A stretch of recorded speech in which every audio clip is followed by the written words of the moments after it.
Okay, hello and welcome. It's almost April 1st. Time goes fast. Of course, that means my deadline for my book to go to the editor is coming up too, and I need to work on it. I've been working all day. The blog is completely caught up. I started working on the beta reader critiques, and I've been on streams one after the other today. So I've been busy most of the day, right? I get up early, not usual for me, but since I was in bed at 8:30 last night, I couldn't stay awake. I said it's crazy. I was trying to do Austin K's sprint, and then I was going to go with Dolores if she had one. I'm not sure she even had one.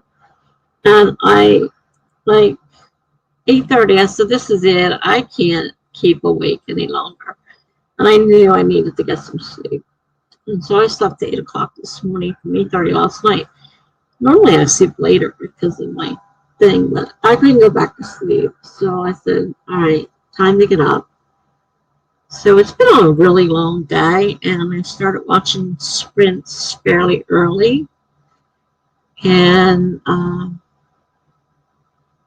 worked my way through the day, off and on, a few phone calls to make, stop to eat, blood sugar issues, can't bring it down, and now I just got 2 steroid shots, so they're sky high. I don't know what to do.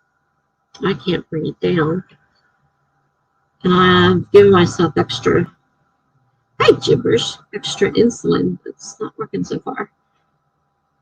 Hi, I am kind of tired of writing. I've been writing all day long. I've been on just about every stream, one right after the other, that I wasn't doing something I had to do. I was on a stream.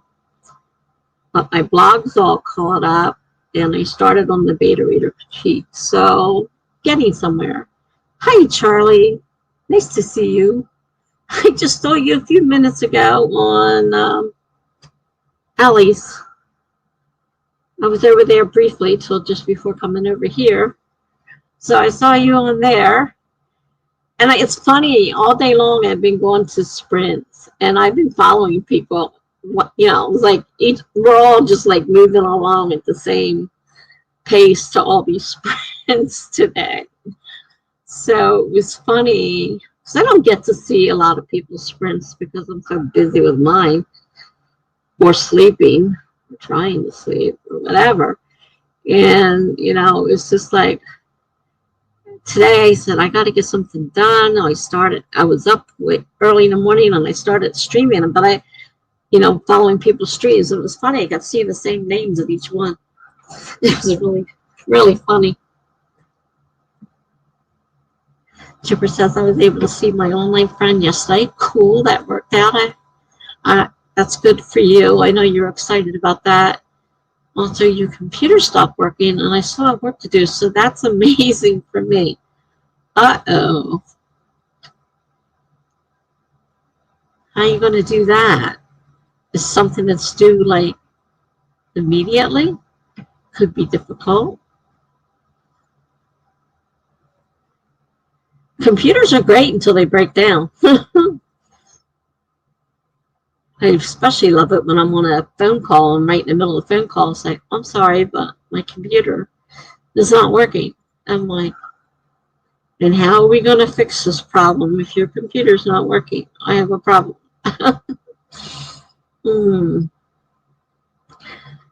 So, yeah, I will be trying to continue working with the beta reader critiques. I have to go back. It's been so long. I have to go back and reread them.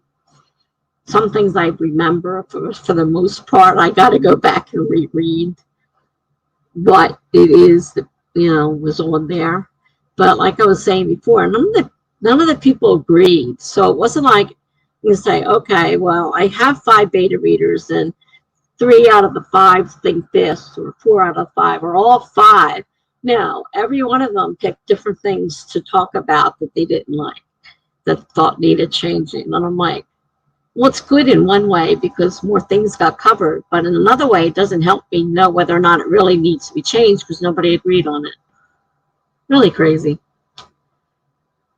Jibber says, no, I was just doing my final essays and presentations. I don't know what to do right now.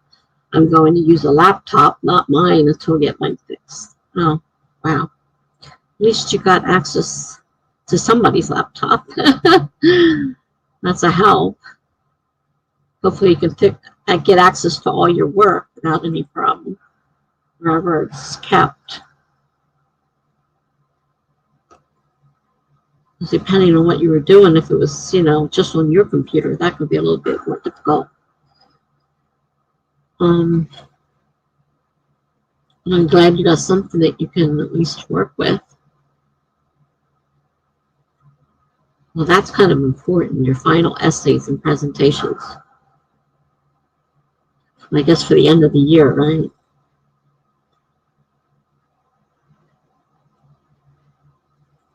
Hi, Tina. How are you? Just getting up. So we'll be sprinting here shortly. I usually do 25-minute sprints. I used to do 30, but more and more people said, we really prefer 25. So I'm back down to 25-minute sprints. And then we talk in between for a little bit or a lot. I have to admit, sometimes our conversations turn into something more important and then we talk for a little while. Since I sprint for so long, if you may have noticed in the last sprint, I'm not sure if you were the last one. I know you've been at a couple I've been at so far today. But the last one, Devin made a big thing about me sprinting 10 hours. And I have gone as long as 11 and a half hours. So, depending on where you are in the world, I'm on the Eastern Coast, so it's 7 o'clock here. I usually run till at least 2 o'clock, sometimes later. Can't go super late tonight because I do have a morning appointment. So welcome. And Gibber says that's a problem. My work is saved in my computer and it's a mess. But anyways, that's what I was worried about, that your work was in your computer.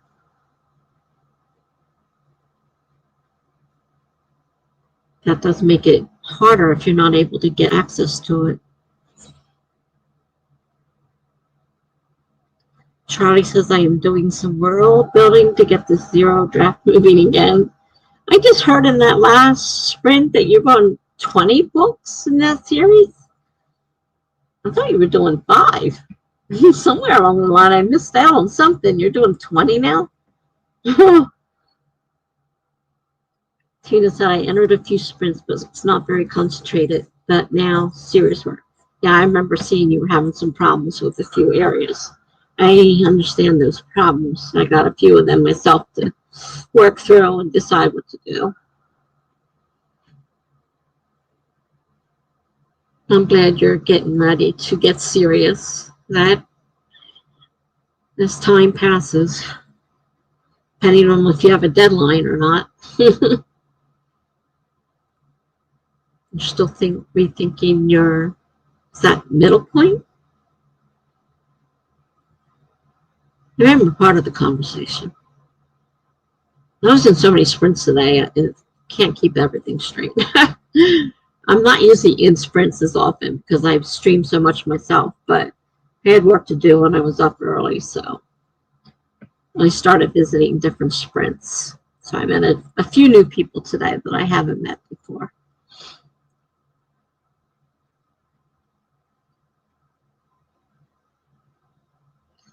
Well, we're 10 minutes in. We've got a few people. We can start our first sprint. Get started. Like I was just saying, now I'm doing 25-minute sprints. I was doing 30 minutes, but more people seem to prefer 25. So we will set a 25-minute timer. And we will start in 5, 4, 3, 2, 1, go.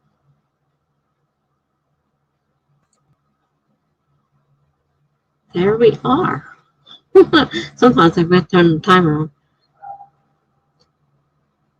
Oh, my goals for this sprint. I have got to do the beta reader critiques because I got 1 month left till they go to the editor. And so I know there's a lot of rewriting to do, so I really need to start working on it. And since I got my blog completely caught up, I don't have all those things hanging over my head right now. Charlie says this series has 5, next one has 3, then another 3, then another 3, then 7. So that is 21 books total in 5 series spanning about 300 years. Oh, okay. Gotcha. Wow. It's still a lot of books. I know you're keeping them kind of small, but still, it's a lot of books. 300 years. Whew. Major world building, huh? I can't imagine even trying a world build. I stay contemporary. I have my own little town I'm creating, which is sort of the same thing, but not quite. Okay, so anyhow, let me mute and get working. I'll see you back in 23 minutes.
Well, he was steadily working that whole time, and I'm finding about 1,000,000 mistakes that nobody picked up.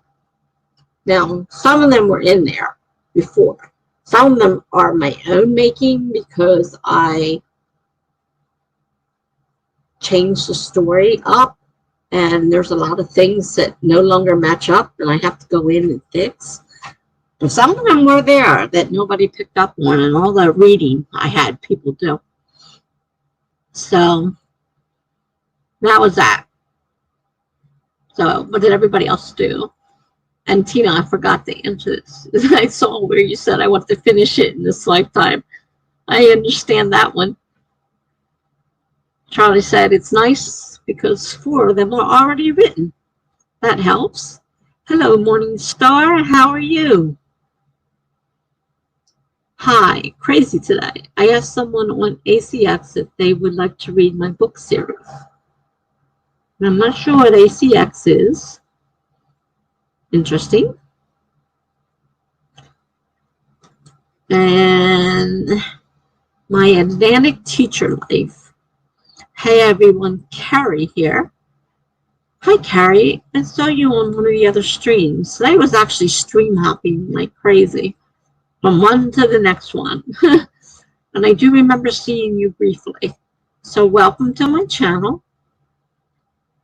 And we usually do 25-minute sprints with chat in between. Usually. So welcome to the channel. Jibber says I'm going to eat dinner, so she'll be right back. Okay, enjoy. Tina says, I divided the midpoint chapter. It's better. Still, I need a stronger action. It's funny. I'm not using the beats, so, you know, I see these terms and I know they're part of the beats, but I don't write that way. I write how I feel. And if they don't follow the beats, too bad. They're close, but they're not, I'm not following them. I'm a pantser and I just write. So they don't plot it out. I don't follow the beats. Charlie says, I'm almost done with another chapter. Yay. Good job. And Carrie says, I'm almost done with another chapter. Oh, sorry. I clicked on it, but it didn't go over. ACX equals Audible. Oh, okay. Oh, okay, gotcha.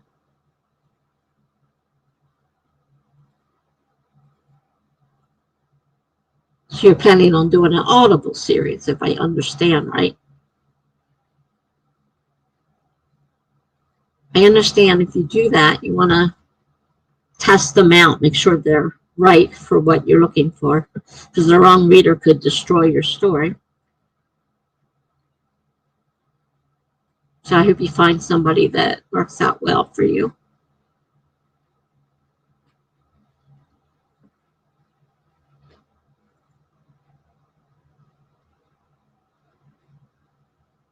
Not to excuse me, I'm currently chewing gum because I had this nasty taste in my mouth that water was not taken away.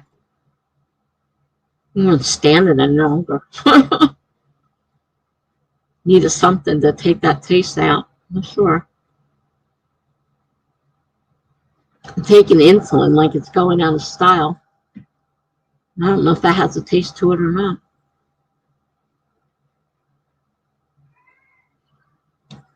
And oh, I missed this part. Carrie said, yeah, I had a day off from teaching today, so I got to stream all day. You know, I stream so much myself, I don't normally do a lot of stream hopping. But today I streamed all day long. And then I had my own, of course, at 7. So it's been a long day of streaming, believe me, because I started pretty early this morning. I'm not a morning person. Don't normally get up until late in the afternoon, but I went to bed at 8:30 last night, so of course I was awake this morning. So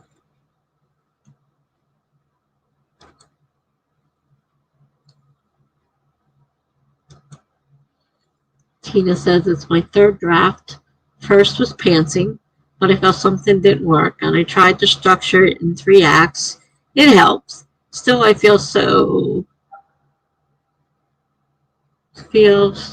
everything in the middle drags. Well, I didn't get any complaints about that when I did beta readers.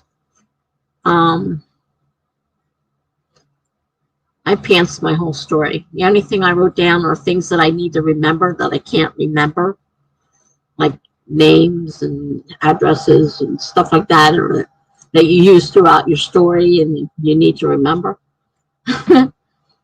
You know, where they work and, you know, kind of vehicle they drive, those kind of things I wrote down. But as far as actually plotting a story, no, I did not.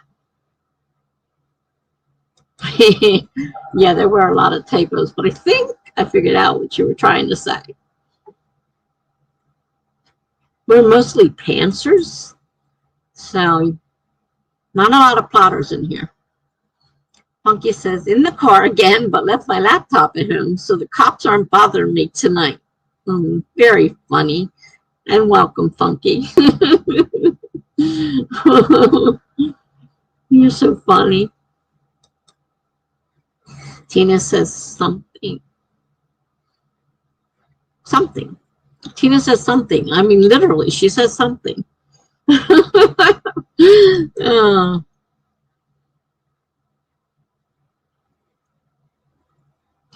I'm thinking, and I don't know if it's going to happen, but book 1 is written, done. It's in beta reader critiques. It's going for editing on May 1st. I better get my butt in gear because it's got a lot more to write than I thought, because I changed a whole bunch of things, and now it's all through the story, so I have to go through and read every word and fix the different. I changed her job, where she works, her hours, and everything. So like all the references throughout this book, which are important, are all screwed up. So I have a lot ahead of me. Funky says, just dropped in to say hello and good spring, everyone. Well, hello then. Not staying, huh? Okay. See you next time. Have a good night. Charlie says, I want to be a pantser again. I might give in to my nature eventually, but I want to pretend I can outline this series for a bit longer. Well, I think I just started to say that. And I don't know why I stopped. Book 1 is definitely pantsed. Now, 2 and 3 are written partially already because I used the prompts. And 3 is almost done. 2 is done. 3 is almost done. They're not the whole book. They're just a section. And they will be like a basis. So I thought maybe I might have to try outlining to come up with a beginning and an ending to put with these pieces. But I don't know. I'm just not a plotter, and I just don't know if I can pull it off.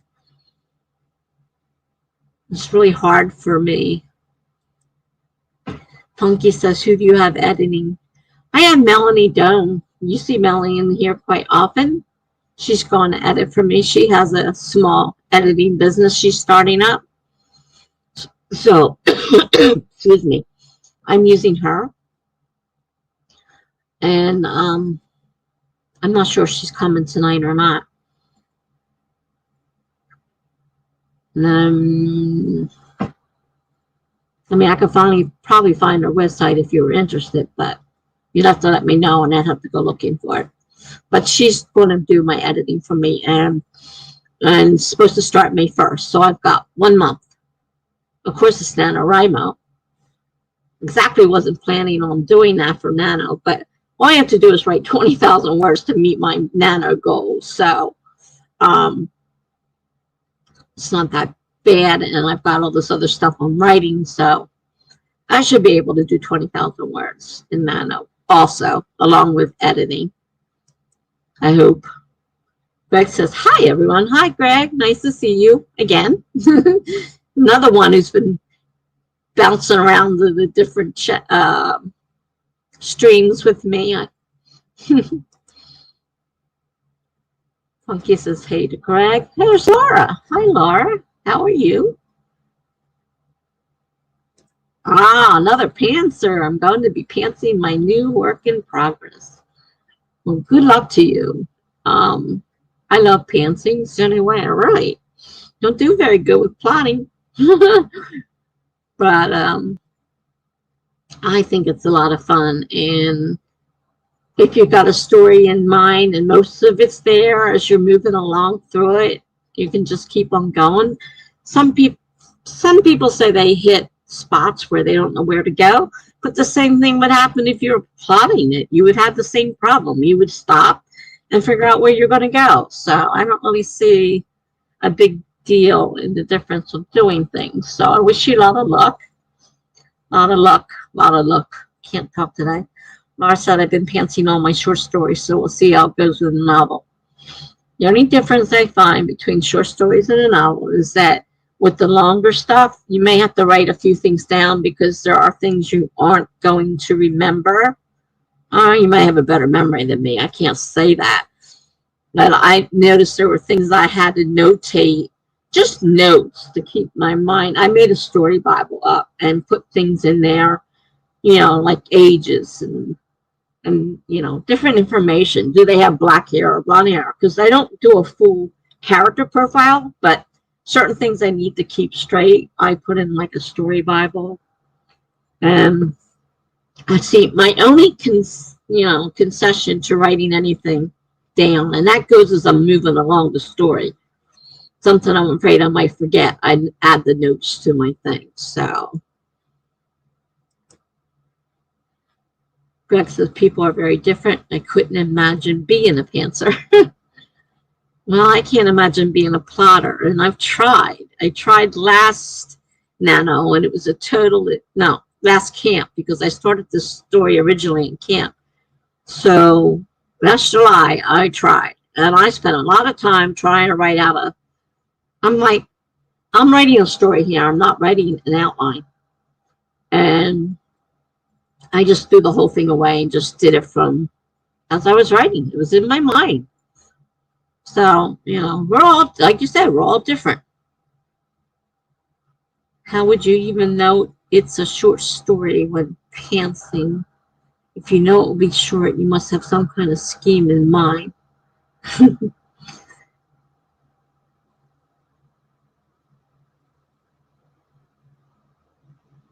Well, she knows what it's going to be, how long it's going to be. She knows she's writing a short story.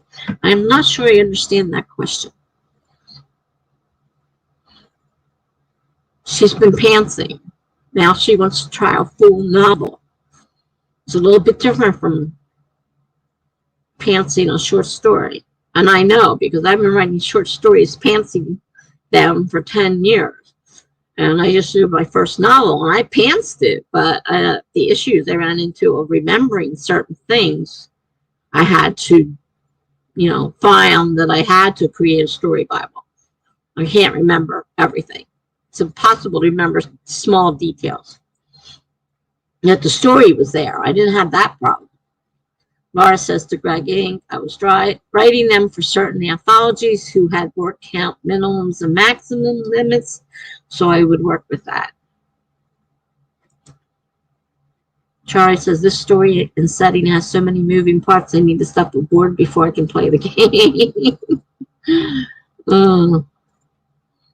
Laura said I would just feel my way through the story, judging by how far I had to go, so how many different ideas I could shove into it. Funky says to Greg, I kind of feel if it's a story or novel when I get the premise. Yeah. I mean, I know that I can't write anything long. The fact that I actually got 50,000 plus 52,000 on this novel is amazing, because I'm not a really heavy writer, and I'm used to short stories. For 10 years I wrote short stories, and every time I try to do Nano, it was a very seldom hit November's 50,000 word limit. And if I did, it was mostly junk. When I took the junk out, it wasn't 50,000 words anymore. As far as camp goes, you can set a smaller limit, so those I could do with no problem. Like this one, even though I still have to do all the beta reader critiques, I have also 20,000 words to write.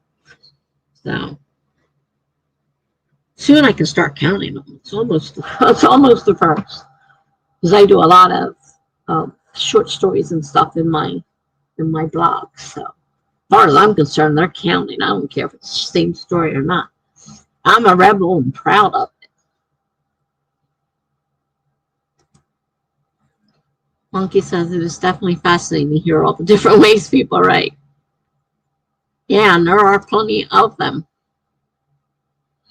Greg says, what's the rough word count for those short stories? To Lara. Charlie says, you set the word count and follow the beats and story form that fits the story. See, that's the thing. I can't set a word count.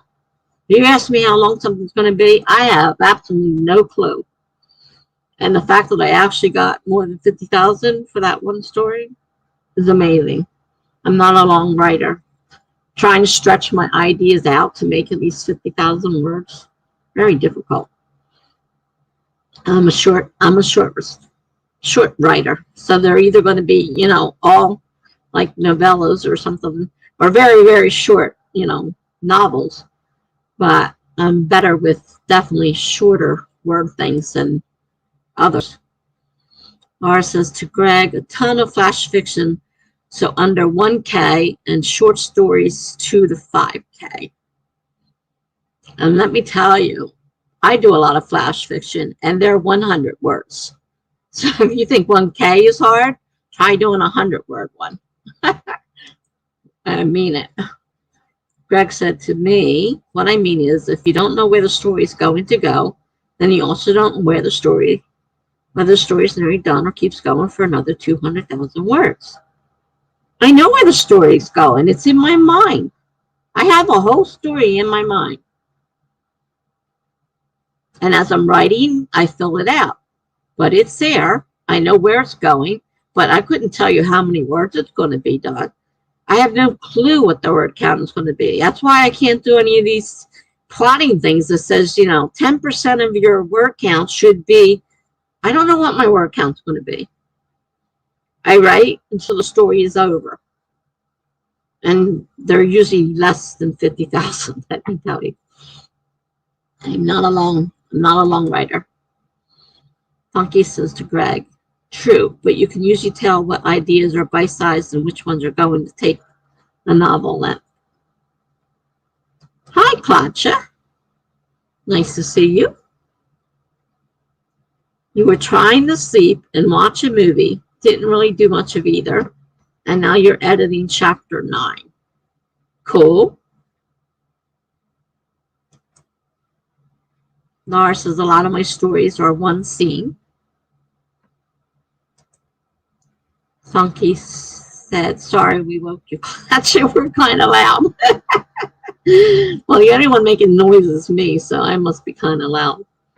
I can't hear you guys. You might be thinking it out loud, but I'm not hearing you.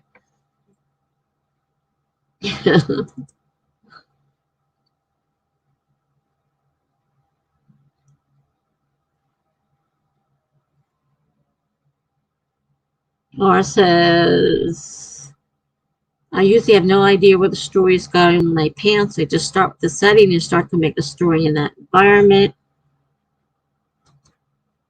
I suppose we're expect a day till Devon update.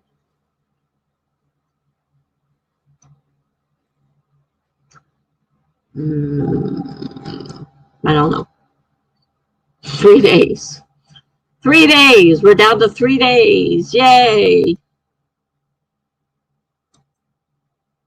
Greg said, did you hear the apocryphal anecdote where author Hemingway had a bet that he could write a story in just 6 words? Yep, heard the story. Sad. Very sad. Tasha expecting days. Ugh. So many typos. Charlie's, yay, I finished a chapter. Congratulations. Good job. Laura says, yay to Charlie. So, We should be ready for another sprint.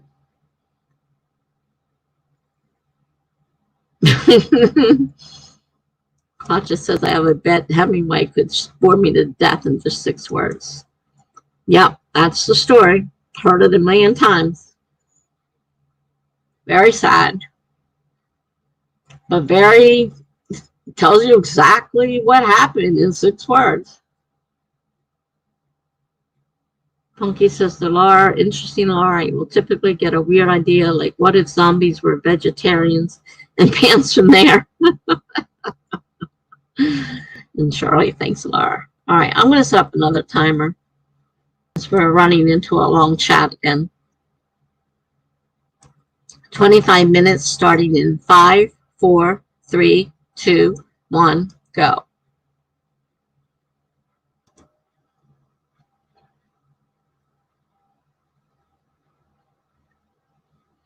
Gibberish is back.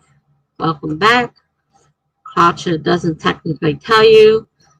The baby could have outgrown them before they were able to be born. Most of us can figure out that it's not the case that the baby outgrew them. It's pretty clear. It doesn't need to be explained. Yeah, but it's not.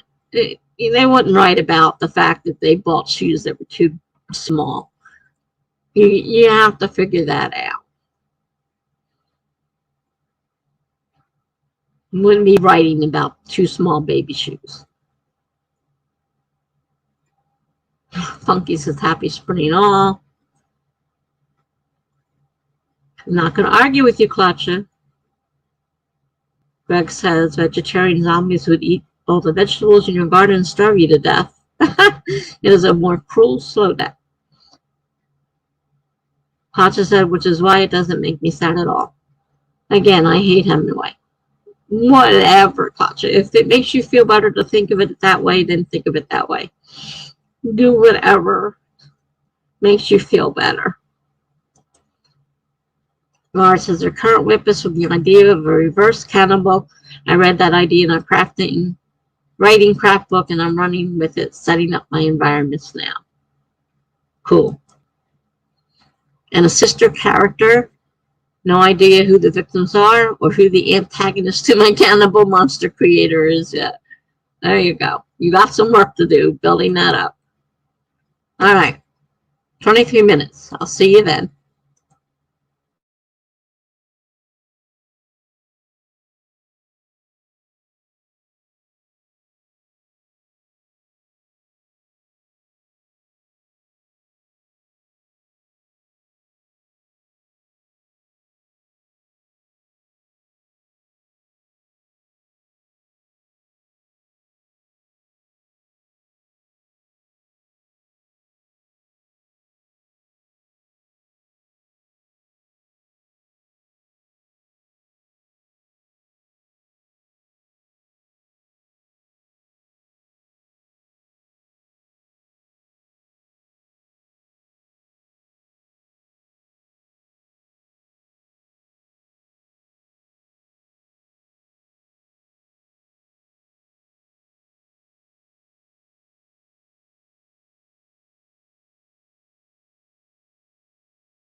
All right. I got a good bit corrected, and I mean a lot corrected. There's a lot of rewriting because those sections are all screwed up. No, I just checked my blood sugar, and it's over 400, which is definitely not good. And if I can't get this down on my own, they're going to make me come back to the hospital, which they'll give me insulin, like I'm probably doing now, and send me home again. So I don't know what to do. Kind of between a rock and a hard place here. So how did everybody else do? Well, sugar's not coming down at all. It's going up all day long. And I know I had the steroid shots yesterday, but it was already not low to begin with. I was having issues with high blood sugars, and now I really have issues with high blood sugar. I don't know what the minimum amount is it has to be before you go back to the hospital for it. Never got to the point of needing to go to the hospital for my blood sugar before. So Greg is still writing a script. That's good.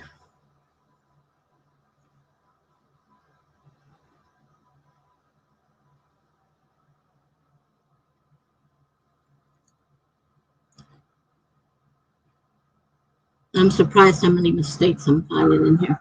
Oh, some of them are mistakes that nobody else picked up. And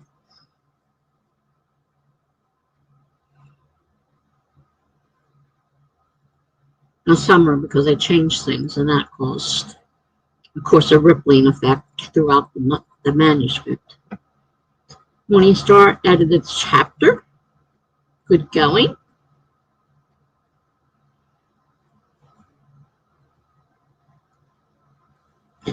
Charlie worked a bit on chapter 4. Okay, another good job. I don't even know if I'm halfway through my document yet. I got it a long ways ago. And then I got the write-overs to do. I'm kind of trying to do them as I go along. But I have to reread the beta reader comments because it was too long ago. I don't remember them all.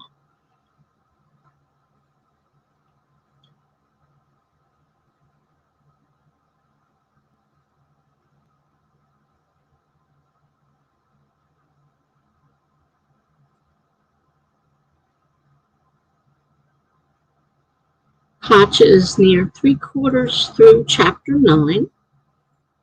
Okay, great. Almost done.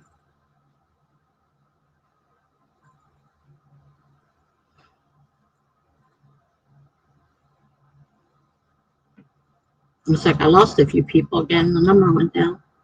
These numbers jump all around. I don't understand. I think there's something wrong with StreamYard and this counting.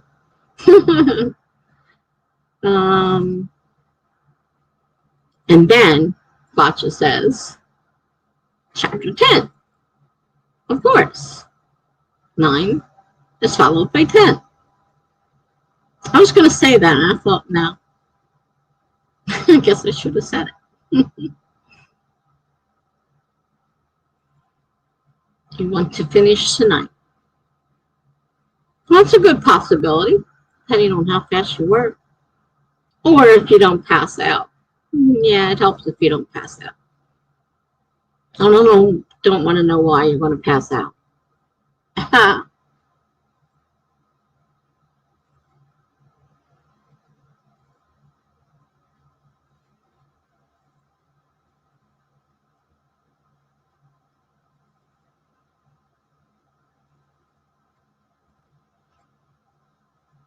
Oh, you're tired. Gotcha. I've been up since 8 o'clock today.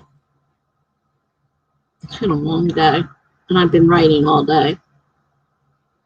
Couldn't tell you any words, just writing all day. Been tired since 5 or something.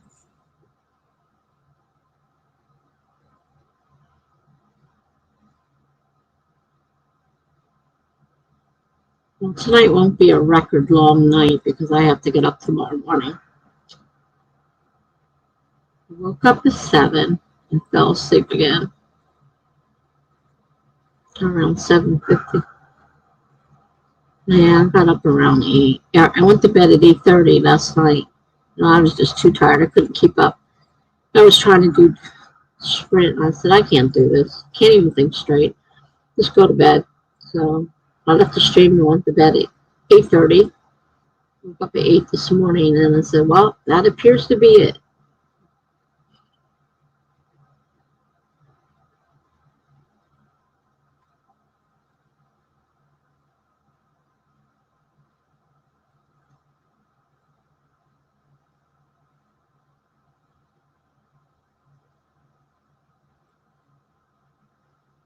I have to give myself another insulin shot. I do so love giving myself insulin shots.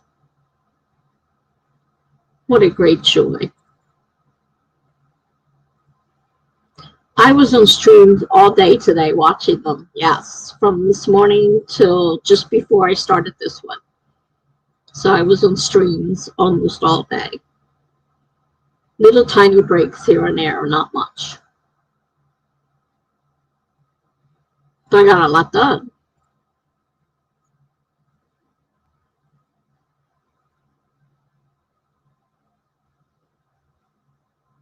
Met a few new people because I hadn't been on their streams before.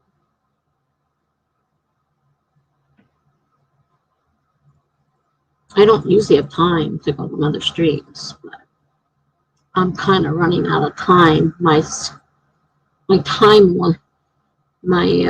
not my time, my deadline is coming up, and I have a lot to do in my story, so I got to stop fooling around and get it done. So since I was awake anyhow, I'm going to sleep. I figured I might as well go start watching streams and work on my project.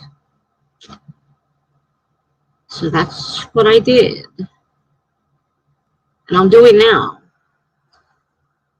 I don't know how much is left. I don't know how many words I'm at, but I don't even think I'm halfway through yet. So a long ways to go. And then there's some parts that have to be written. So rewriting takes longer than just reading through and editing mistakes you made.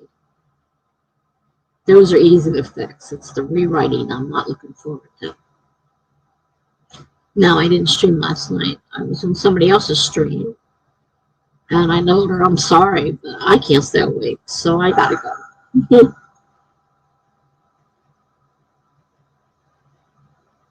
Today, I spent all day on the streams, other streams, watching them.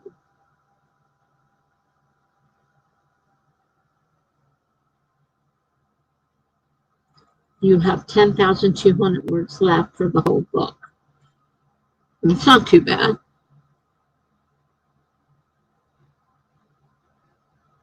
Because I have a 52,000 word book and I don't even think I'm halfway yet, so I got a whole lot more than that to do, plus a lot of rewriting.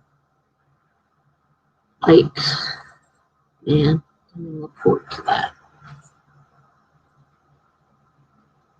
But it's got to be done. And I'm already working on 2 and 3, and I haven't finished 1 yet. Kind of doing things backwards here. So that means you read 86,800 words. 250,000, no, 50,000, 52,000 words. I'm only halfway through. Not even halfway. I don't think I'm halfway. Or maybe I'm halfway. I don't know. I don't know what the word count is. I don't look at it.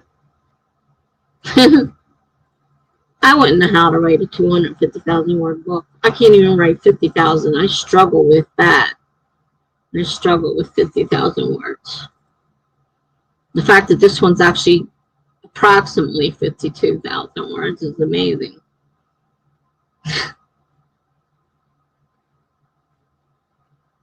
Top of the word both, this one. Yeah, well, I only can write so much, so I don't set goals. Because goals, I don't attain them.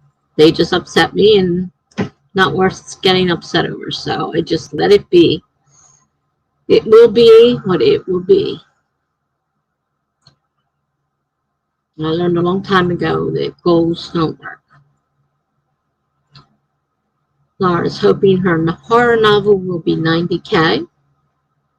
Pretty cool. A lot of words.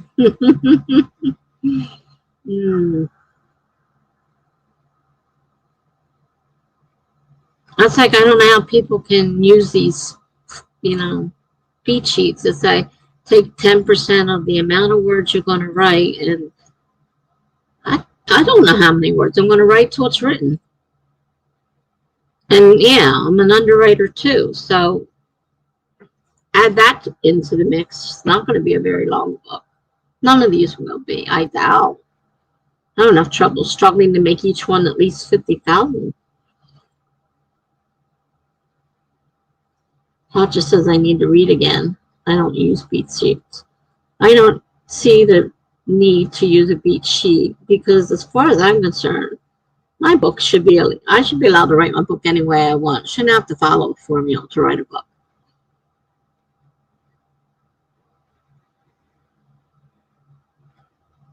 Yeah, well, some people can write with goals. Me, I don't. I can't set goals. I don't meet goals. Goals are useless to me. I get this little thing that says, put your goals here. Why? Now I couldn't check any of them off. Rarely. Laura says, I'm reading the young adult horror right now. Chipper says, yeah, I feel like you should just write the story and not focus on the word count. I don't care if a book is long or short, as long as it's a good book. Exactly. I mean, if it's a good book, I would like it to be longer. So if I'm reading it, but as a writer, it's not that easy sometimes to churn those words out.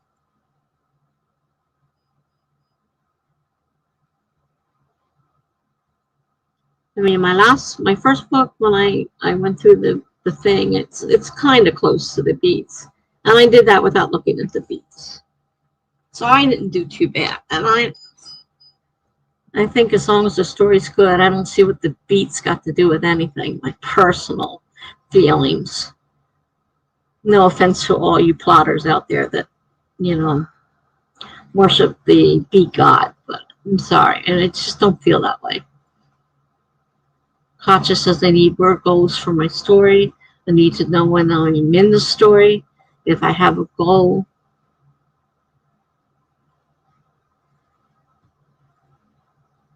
I'll always know relative to my current words where I should be. We all write differently. What works for one doesn't work for another. It's never going to be, we're all the same. We're all different. And just because I didn't follow the beat sheet and count my words and make a word goal doesn't make it any worse than anybody else's who spent all their time doing that. I happen to know my book's pretty decent. So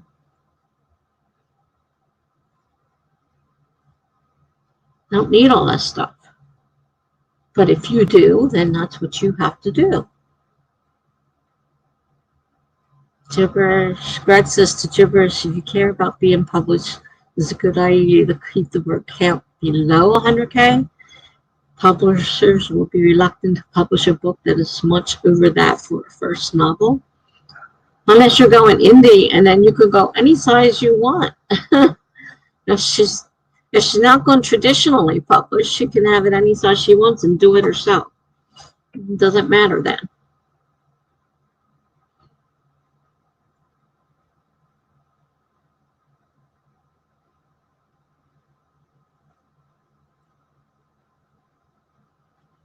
I mean, I don't know how many words were in Stephen King's book, The Dome, but man, that was a 500 or 1,000 word book.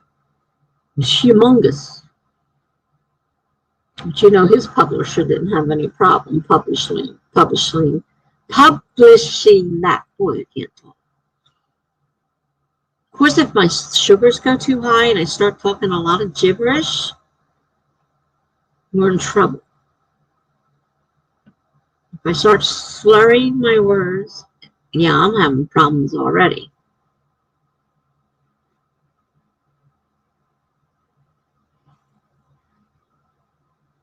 Crap. I have to drive myself to the hospital, which is not a good idea. And my daughter will yell at me. But she don't want to come over here and drive me, of course. She'll just yell at me for doing that. She'll say, why didn't you call the ambulance?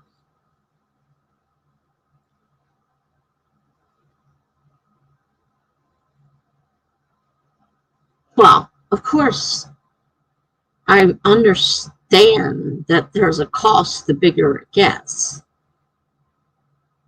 But there's no limit if you have the money. Katja says it was 444,000 words. It's a lot of words in the book, not under the dome.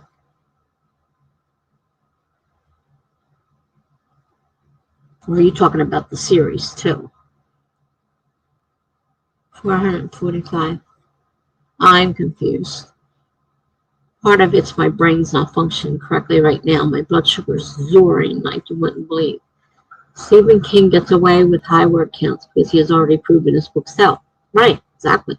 I agree with you, Greg. That's what I just said. You know Stephen King's not going to have any problem getting his books published. Ugh, no matter how big they are.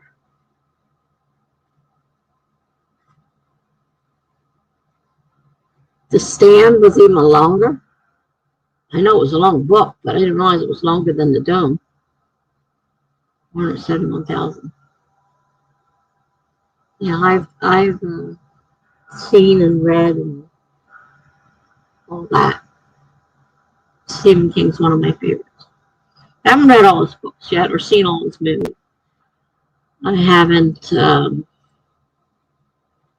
read much of anything lately.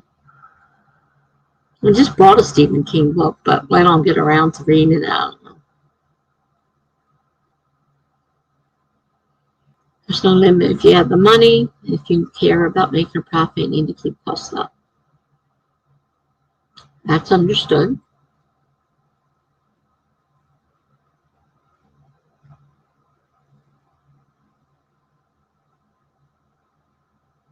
I don't think we need to argue about the fact that she wants to write 100 and whatever 1,000-word book. I started this whole thing.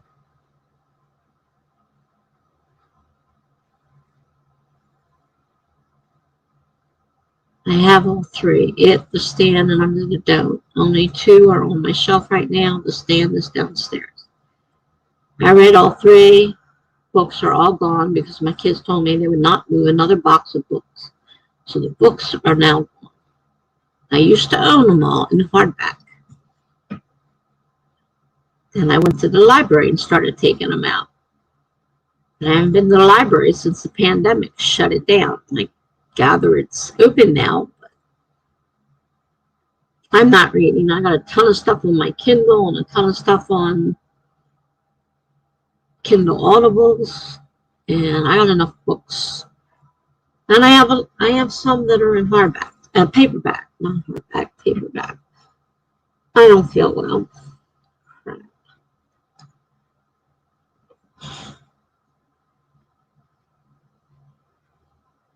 I couldn't stand reading those books in hardcover. That's how I read them. Hardcover. Oh, they were heavy, all right. I used to carry a book around me, whatever I was reading, in my handbag. Well, I couldn't carry the Dome. There was no way. It would not. It would not. None of those books in hardcover would fit in my handbag. My handbag's big, but not that big. I've been drinking water. Thank you, Gibberish. Jenna writes for her man. So why did I read that whole thing out? I'm not feeling well, Jen. Hi. I'm having major high sugar and I can't bring it down.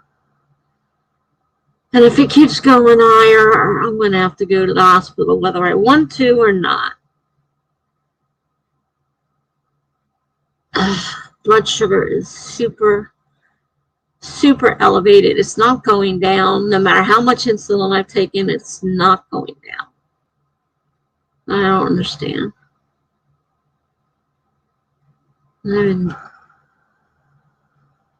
I've been drinking water.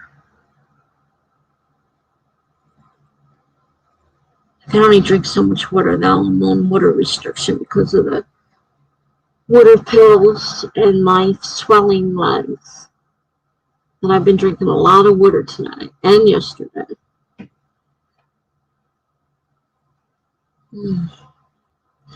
My blood sugar is over 400 now. It's not going down. And I've taken a lot of insulin. I don't know what the doctor's office will tell me. Probably have to go take another blood sugar to get the actual what it is right now and call the doctor's office. He may tell me to go to the hospital. Pacha says I updated an hour ago or something. 3 days. Oh, yeah, the 3 days. Yes, he did. She did.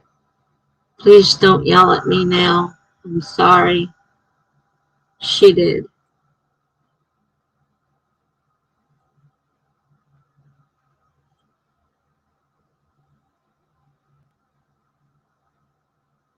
What's Devin's update? I don't understand that. Devin updates every day, all the new. And he updates through the day because I go on there and found new ones when I go on there. So he's doing that all day long. Katja, if you want to keep that blue wrench, I suggest you stop crapping around. Because I can take it away. I give it and I can take it. So just remember. This is not a good time to mess with me. I'm a nice person, but I do have a limit.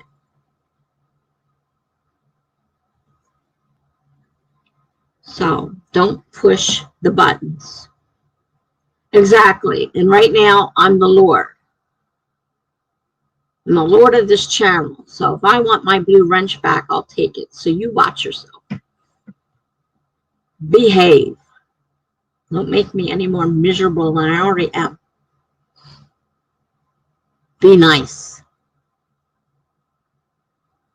And you usually are nice. So it's not like I'm asking you to be something you're not.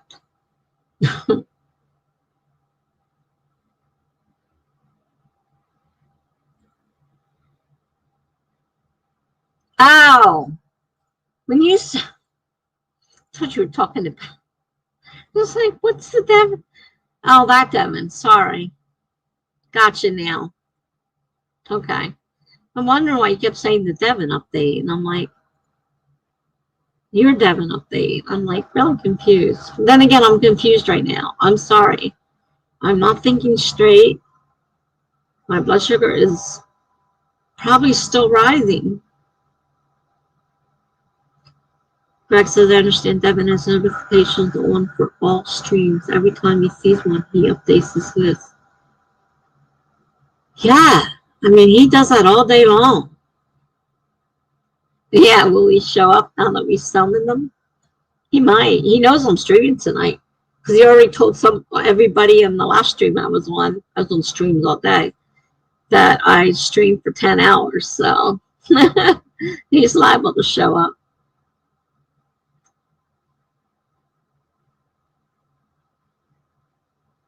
Must be something, no, because most people, like if you turn a notification, ask to be notified, you get it late. So he has access to something where he gets them ahead of time so he can update his list, because his list, his lists are pretty updated.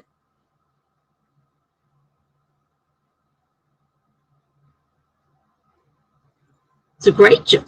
Excuse me, a great job. I had to keep reopening it today, but kept looking for new streams to check out because I was trying to write today, and I get more done on somebody else's stream than I'm going to get done on my own.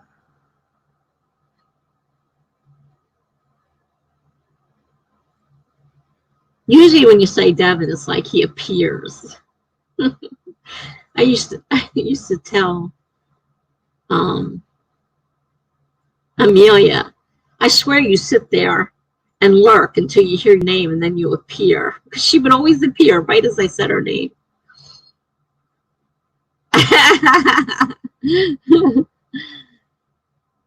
Watches is okay. Now I need to do more reading. Give me a second. Greg says, I imagine Devin sitting in front of a wall of screens, watching every stream at the same time.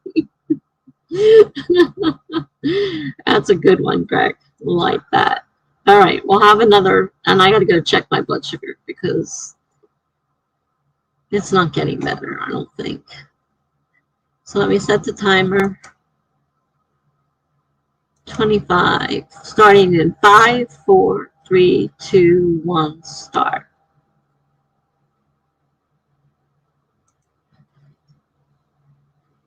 Let's see what it is now. I'm gonna have to call the doctor's office.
Sorry, guys.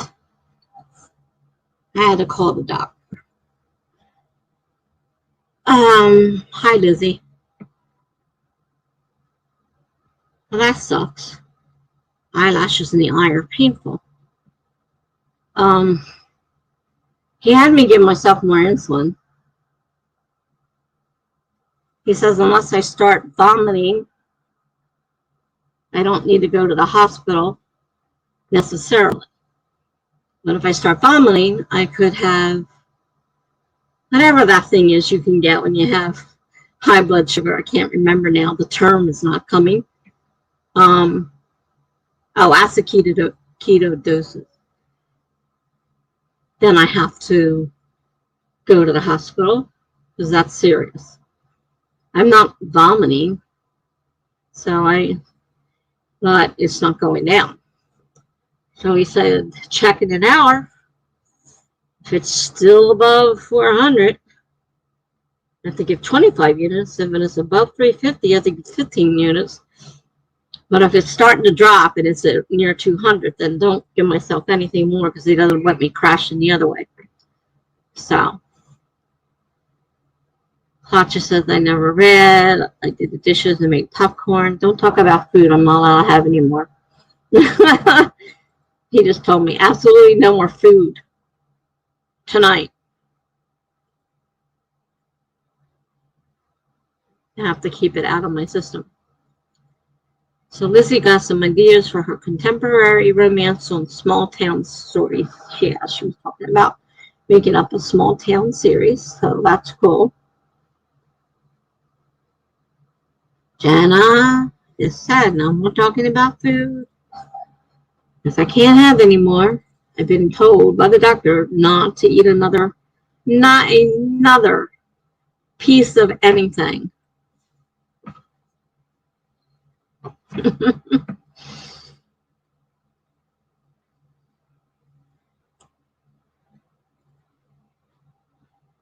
Jenna says she loves those. Talking about the little romance, small town romances things. I love those things too. Especially if they have mystery in them. I love them even better. Lizzie's right. Don't be cruel to me. Oh, gotcha. Small towns are not trash. We've lived in one for a decade. Well, obviously we haven't. So I live in pretty small towns, but I don't find them to be the way they are in books. So books take a lot of license. My small towns have never been anything like that at all. But it doesn't stop me from enjoying reading about them.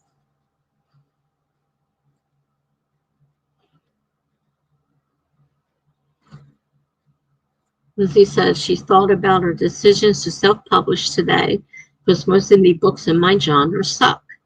And I mean unedited, undeveloped plots on a page of bet for many. I have to admit, I have read some pretty bad ones myself. Really bad.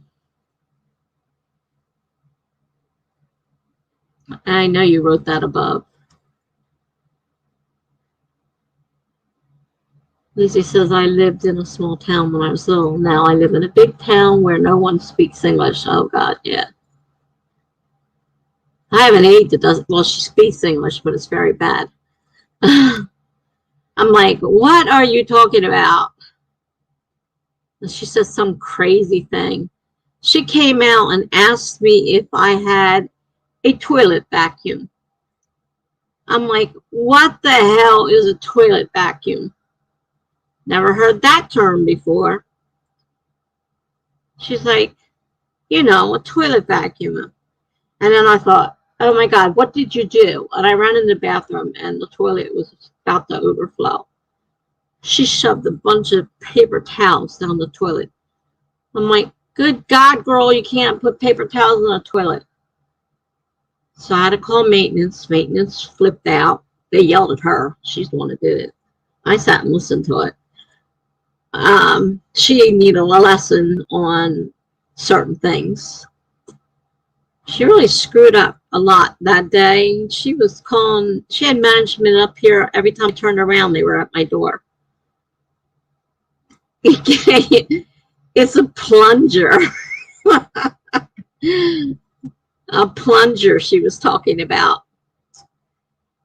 But plot showings, movie theaters, malls. They can be in the next town. They don't have to be in the same town. I don't care. Lizzie Lakes says, same to Jenna. There's never been an indie book that I've given 4.5 out of 5 stars or more. No wonder traditional publishing is much more popular.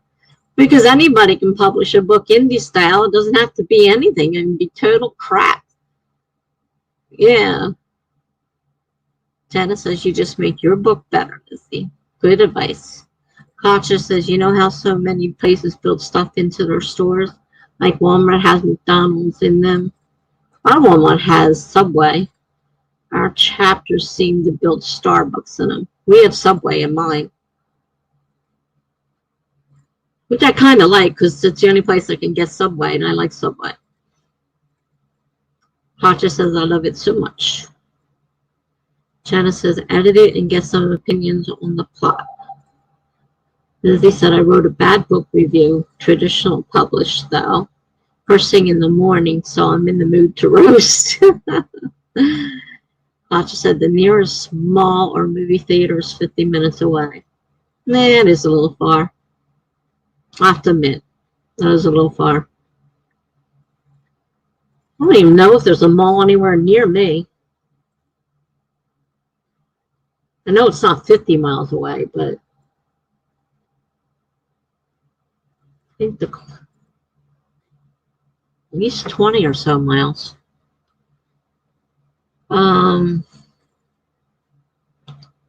Lizzie says, I feel like my books are like traditionally public books, but I want control over them. I believe mine can change the game. Perhaps they can. Don't know unless you try. Katja says, I love Subway. Yeah, I love Subway too. Jenna says, chapters. Katja says, famous Canadian bookstore chain.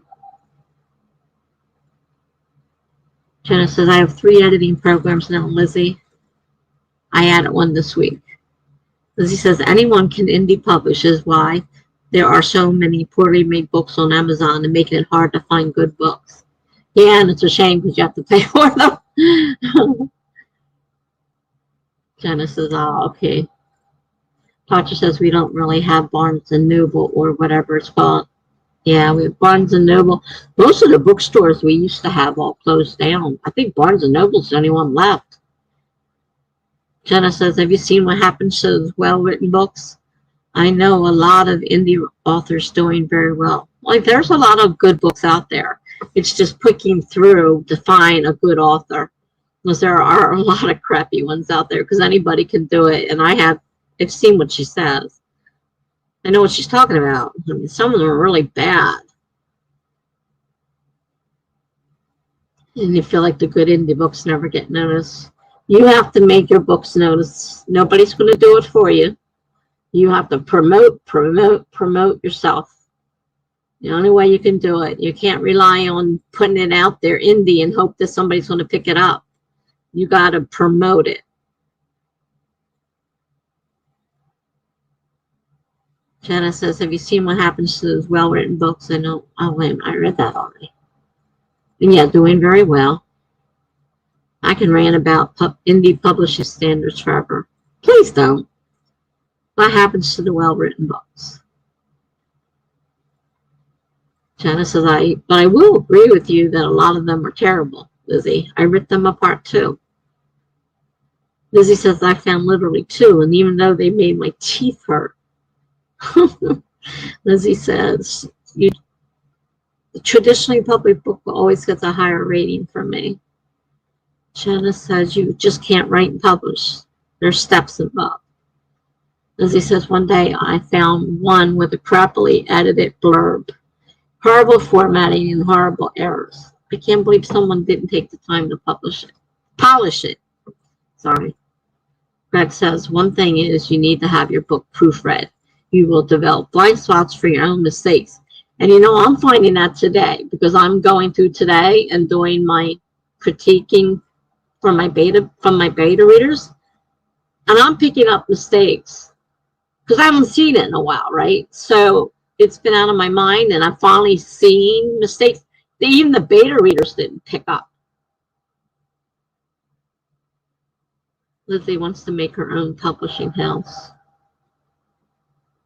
And proofreaders are so important, Lizzie says. Jenna says, that's a big thing, Lizzie. Hence the reason I am a ghostwriter. Yeah. Unfortunately, you can publish, anybody can publish indie, no matter whatever the heck they want. And if they're good at promoting themselves, they'll get people to buy something that's a piece of crap.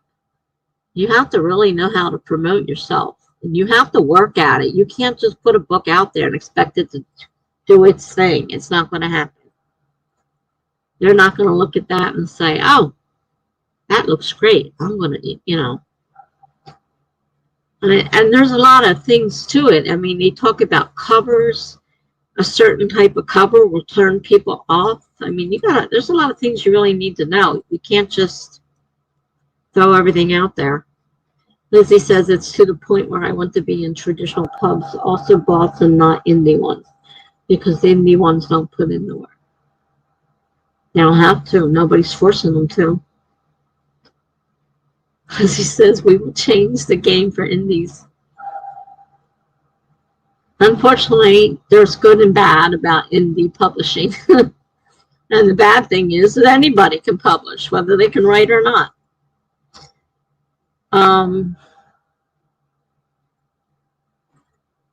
Yeah, Jenna, I agree with that. You have to put in the work to publish a book, indie or not. Because even if you go traditional, you still have to promote your book. They will do a little bit, but every article I read from somebody about that says you have to promote yourself. You can't rely on the publisher to do it for you. They're going to do a little bit, but they aren't going to do a lot. So if you really want your book to sell, even traditionally, you got to work. You got to work hard.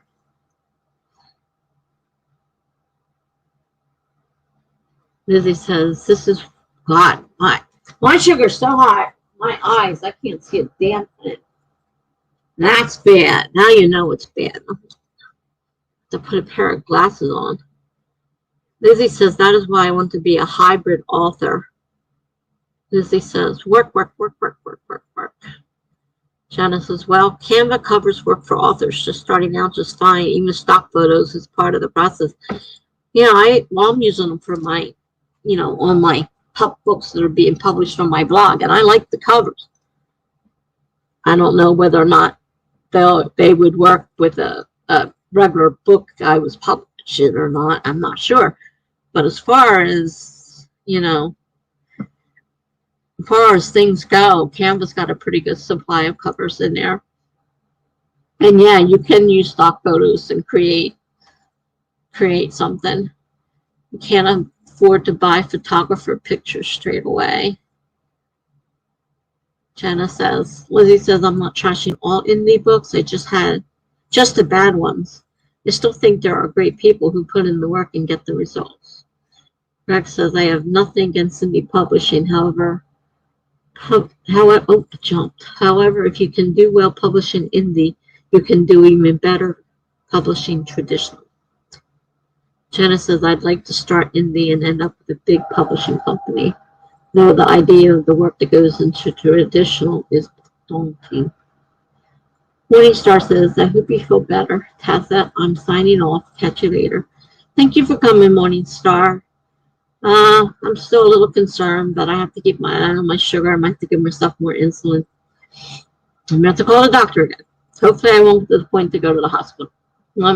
Keep me in your prayers or whatever you do. Best wishes, whatever. Thank you for coming, though. I hope you have a good night. Greg says probably a lot of indie publishers are disgruntled authors, out of touch, not understanding why their book was not accepted by a publisher. Yeah, a lot of them. Yeah. Lizzie says, I'm talking about bad Canva covers with bad formatting and lettering. Canva covers can be used right. Yeah, you have to format them. You can't just take whatever's on there. They let you format them. Nothing wrong with Canva covers. Jenna says you just need to have your book accepted and lose a certain amount of control. Traditionally, yeah. Lizzie says it correct. I believe that's why a lot of indies go indie.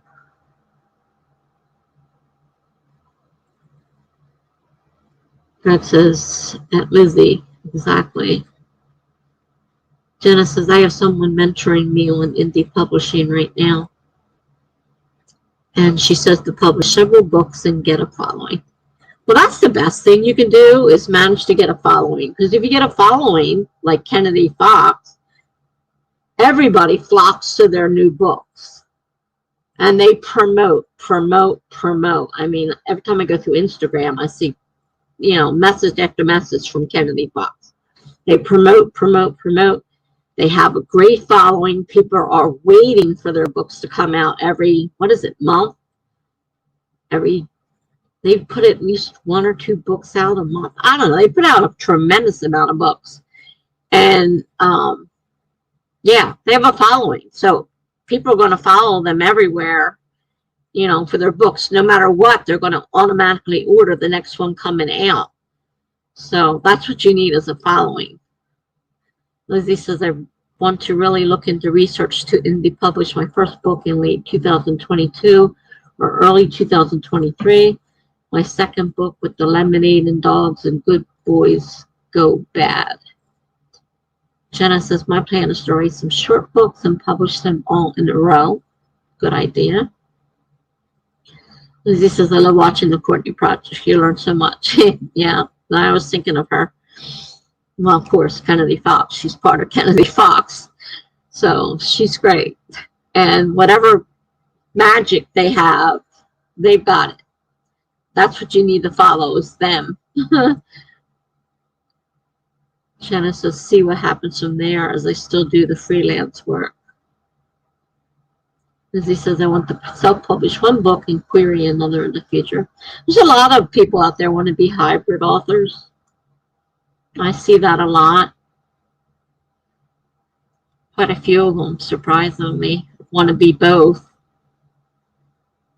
And I mean, I can see the allure of the traditional publishing, but it really is hard to get a contract. You really have to work hard. Lizzie says, wait a minute. I want to self-publish and query another in the future. Lizzie Lake says, Sarah Cannon's great for advice as well. I watch her every day for series tips. She's another one that puts out books regularly and constantly and has a following. And she works hard to promote herself as well. Promotion is a big part of it. You got to be able to do that promotion or you're not going anywhere. You can't just put a book out and expect somebody to pick it up. You do have to work to get people to know it's available and try to write a great, I don't think it's a query. What do they call it when you write the little blurb? You got to make sure that catches their interest. You got to, do a good job catching their interest to make them want to read your book. Shanna says, I think indie writers get picked up by traditional publishers. Some of them do. I think it would be cool to do both. Some of them do. I've heard a lot of people say that they were picked up from publishing indie and somebody picked them up. Yeah, I knew what you mean that. But you're right. It was messed up. So was the get. Lindsay says, my first 10 books I'm writing are for indie. I need to draft a book for traditional soon, but I have a lot of ideas for traditional. And they have some rules. I mean, blurb. Blurb is what I think I was trying to say. Not sure what came out. Traditional does have a lot of rules, though. Because we were talking about that earlier, and they were talking about the word count. Your books can't be, too long. They don't like series. So if you go to query them and you want to do a series, they kind of turn you down. Maybe after you become well known to them, you could put out a series, but your first book should be a standalone book for a traditional publisher. Don't try to publish it. Don't try to, you know, query them with a string of books. They get a little upset about that.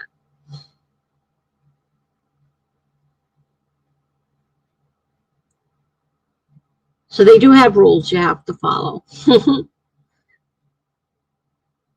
Now it's nice if you can get a, you know, an advance on this, on what they think they can get out of it. They give you an advance.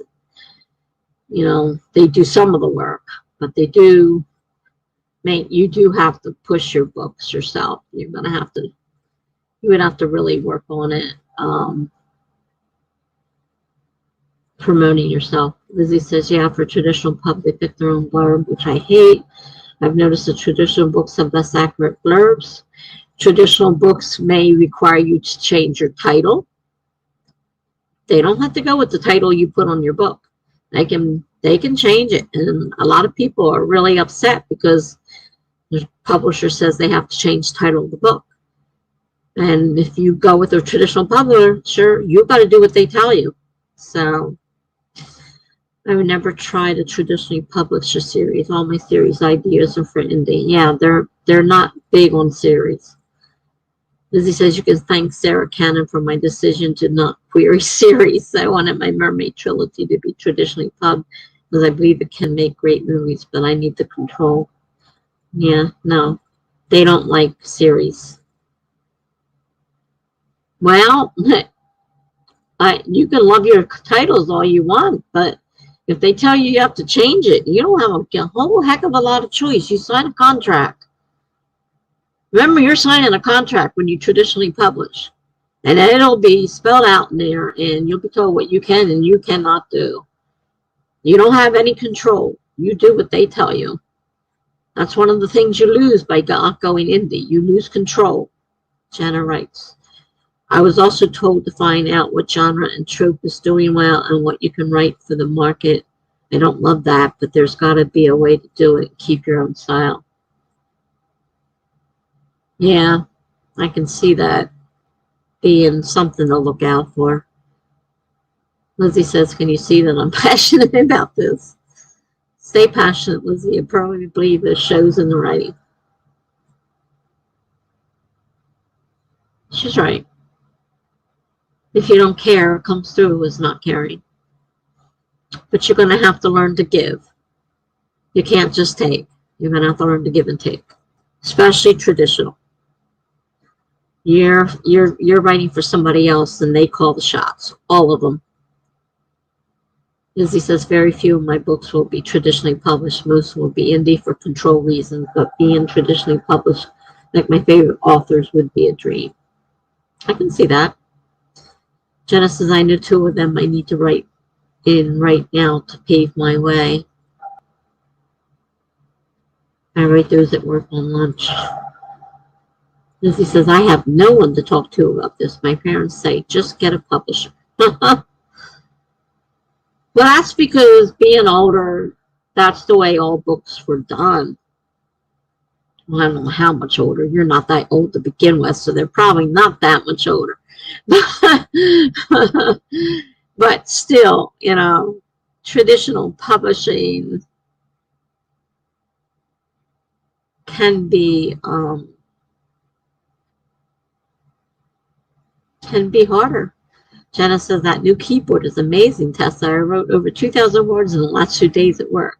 Wow. Great job. Wonderful. Lizzie says, which means I'll have to indie publish myself, which is why I need a job. Oh, yeah, it's not cheap. And you need to make sure everything is edited. If you don't want to be like all the people out there that write crap, you're going to have to put out the money to have your work professionally edited. And there's several different edits. There's proofreading. There's a lot of stuff. It's expensive. There's a couple of videos out there where they break down exactly what they pay for everything. I think Natalia Lee breaks it down. I think Kate Kavanaugh's done a few of them where she breaks it down. It is expensive.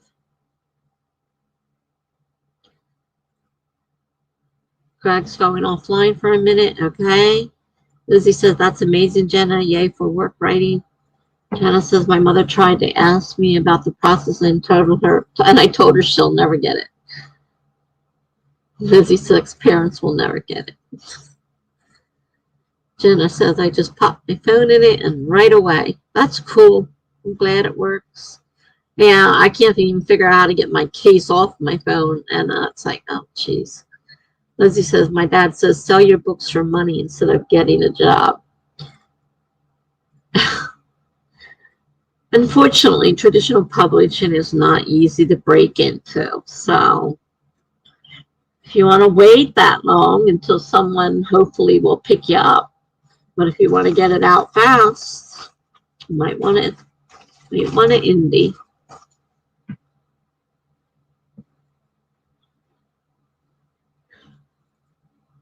Lizzie says he looks at me like I was crazy when I looked at him with a shocked face. Jenna says, ideal Lizzie, but it might not happen right away. I wish. Exactly. It's hard work. Ask any of those people that have been traditionally published. It's not easy. It's not easy. And they still have a lot of work to do, even after they get a publisher. Lizzie says, yeah, I can just sell my first book on Amazon and get some quick bucks, Daddy. Oh, so simple.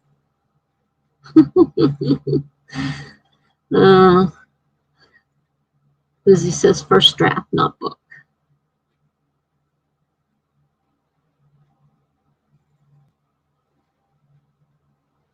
Hi, Blue.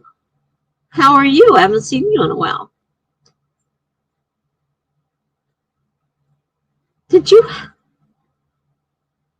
I was stream hopping earlier. I was trying to think if you had one. I don't remember seeing it. Do you have one today? Did I manage to miss it? It's possible. You know, I was up early and I started watching streams. I may have missed it. Jenna says, if only we could all write a book and have it be a bestseller first time publishing. Yeah, really. Jenna says, Blue. Jenna says, now this girl can write an emotional book. Oh, my word.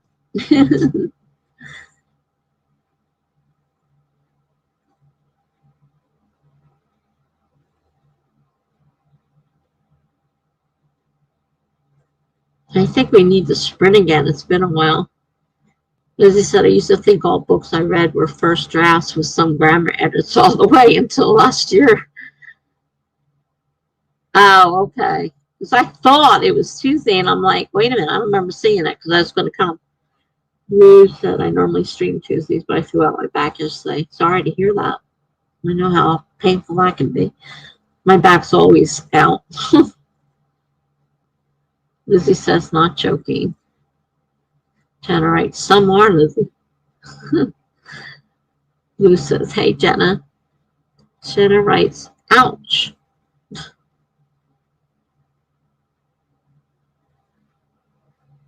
Yeah, I think we need to sprint again. It's been a while. Doctor kept me on the phone. Yeah, back problems are the worst. I have constant back problems. Never goes away.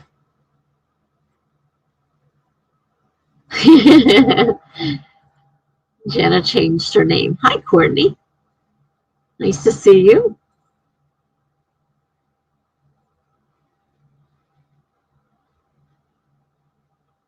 Lizzie says, Abby Emmons claims that her books are first drafts with grammar edits.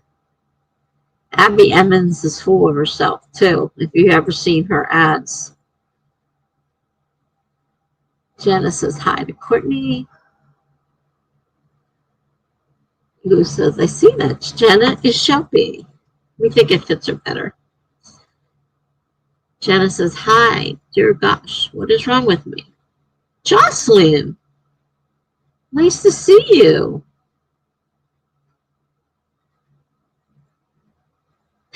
Jenna says, I haven't in one of these streams. Yeah, we kind of ganged up on her and made her change it.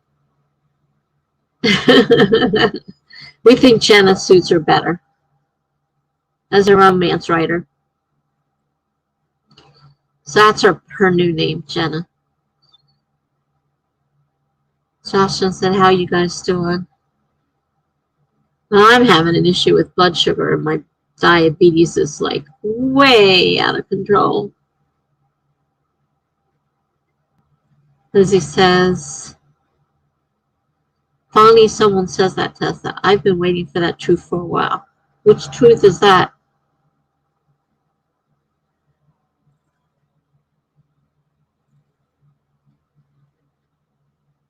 What truth are you talking about, Lizzie?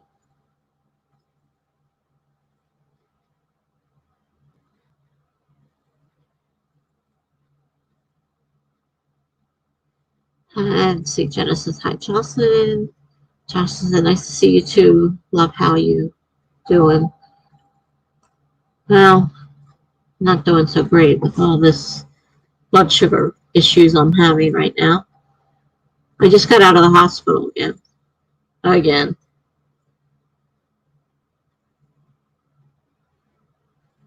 Been out a few days now, I guess. I got out the 24th.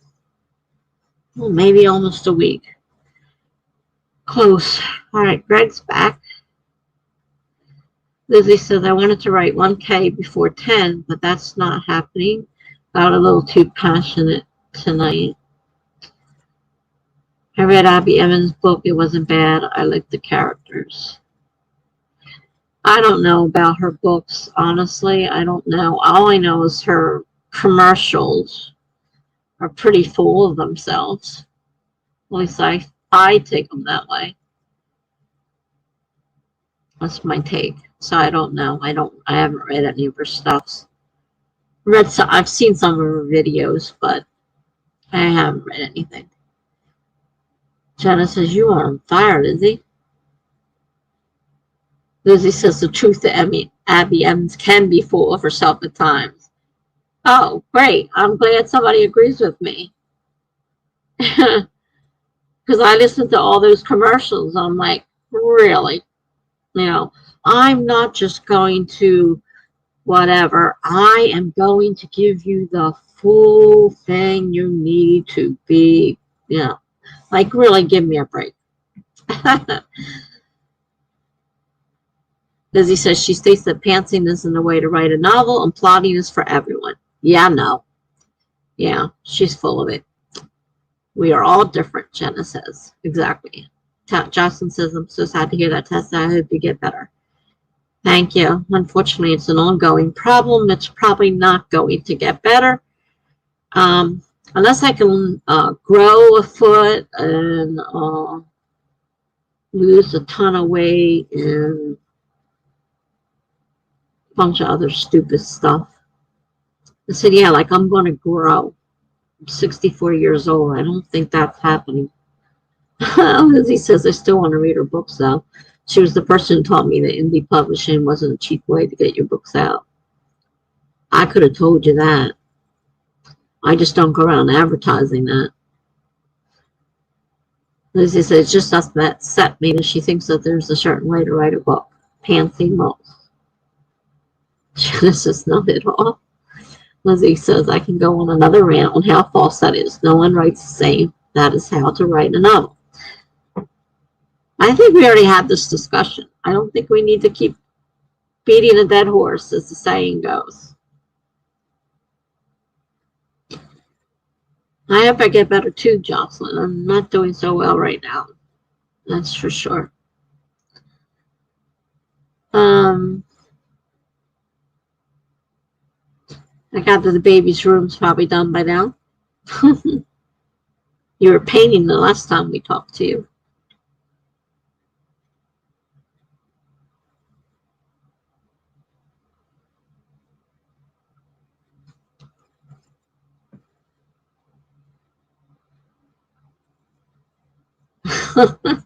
Leslie says this is turning into an Authortubers session. I'll hang low. Yeah. We're not too concerned about Abby Evans. Greg says, you probably don't want health advice from me, but if you want to lose weight, it should just turn to a vegetarian diet. Well, we got several big problems with that. I hate vegetables. Problem number one. Problem number two, I love meat. I am not a vegetarian by any stretch of the imagination. I can't imagine me turning to a vegetarian. I don't like vegetables. So, and you know, I've tried just about every diet out there and nothing works. So I'm not too big on dieting. Because there's a problem with every single one of them. They all have their good things and they all have their bad things. And that includes vegetarian. It's not the perfect diet. So I've heard the good and bad of just about every diet out there. Jenna says I could go vegetarian. I could not. Yeah, I agree with Lizzie. I can't meatitarian. Jenna says I eat less meat every year, it feels like. I eat less now because I simply can't. It's expensive. Eat less meat every year, it feels like. Go candytarian. There you go. That's a nice one. I tried going vegan. It's hard. My family loves meat, and I just try to eat everything in a healthier way. There are a lot of ways, Tessa, you can do it if you put your mind and heart to it. I just got done telling the doctor, choose my one thing in life that it's an emotional thing.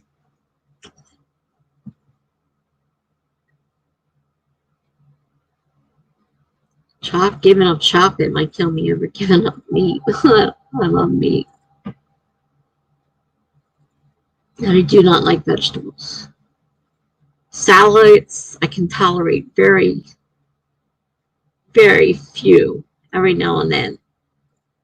And what I put in my salads is not what they suggest a salad should be. So they probably don't even consider it a salad.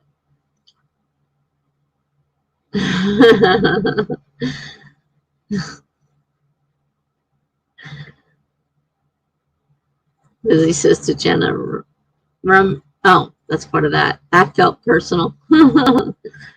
Jocelyn says, Jenna, you made my night. Jenna's laughing. Jocelyn says, I don't eat sweets that much, but this baby loves it. I had 2 donuts today. That sounds like a good meal to me. Yeah, I just got the lecture from my doctor. You ate how many carbs?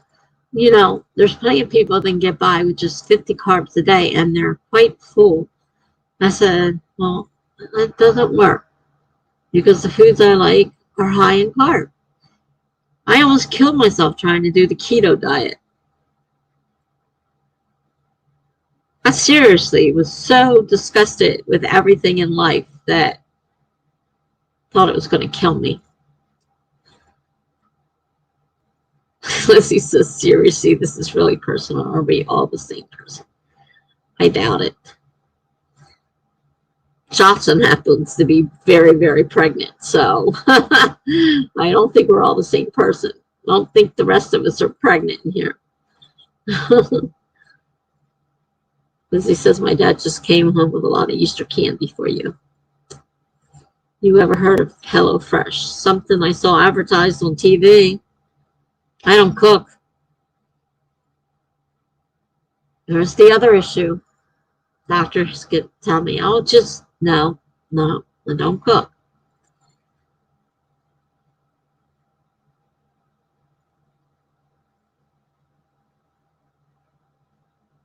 There's a lot of those companies out there. The meals I get from Mom's Meals are supposed to be very nutritious and, you know, diet conscious, etc. Blah, blah, blah. And they're also crappy as hell. Jenna says I've used some of those before. They're really good. They send the meals all measured, and all you got to do is cook, and you pick the meals. I recommended them to a friend whose husband is having health issues, and she doesn't like to cook. I still heard the word cook in your description. All you got to do is cook. I don't cook. And usually their choice of meals sucks, because I am very, very picky.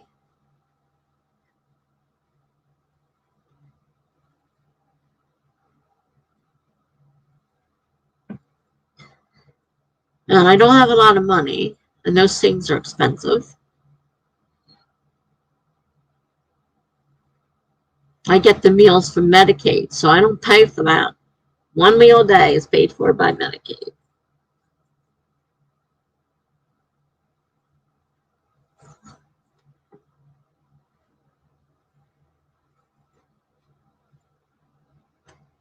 Everything in Dr. Land is always just do this, it'll work, do that, it'll work. As in writing, not everything works for everybody.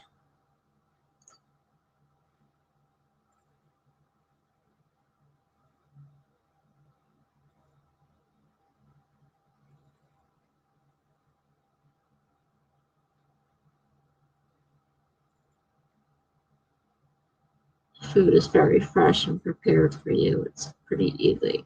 I think it's a good plan for maybe a single person or a small family, but I'd spend the fortune.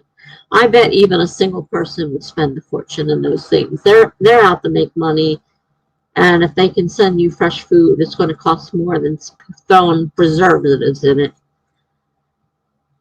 Jenna says, that being said, there's 3 in my family.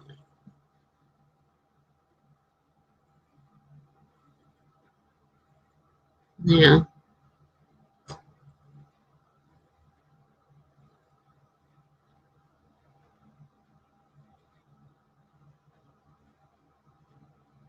I spend very little on food.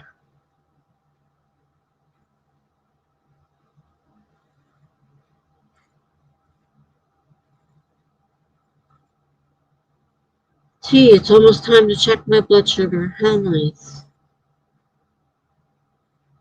Do I get another needle? Where am I? On the safe side. Probably getting another needle.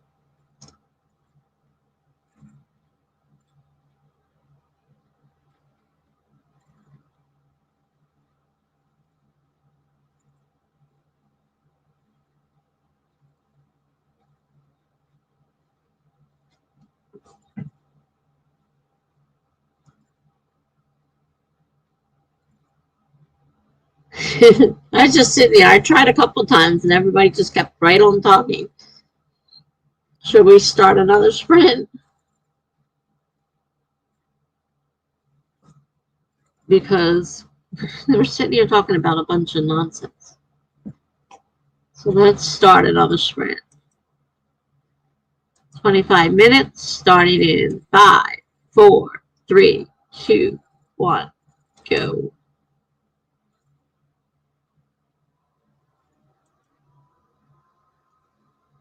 All right, sprinting.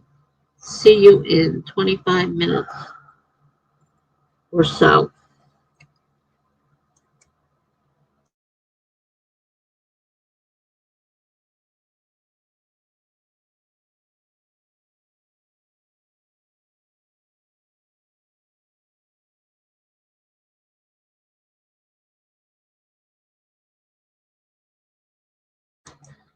Read away. Do whatever you want. You don't have to. You don't have to participate. You can do whatever you want. It's been a while since I've read a whole book in a day, but I used to do that every day, 7 days a week.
All right. I had to give myself another insulin shot. Ugh. Came down a little bit, but not enough. Um, Lizzie wrote a lot of words before reading time. Now, by that, I mean 20 words. Jenna writes 548 words. Big difference there. Big difference. If Lizzie wrote a lot of words at 20, you wrote,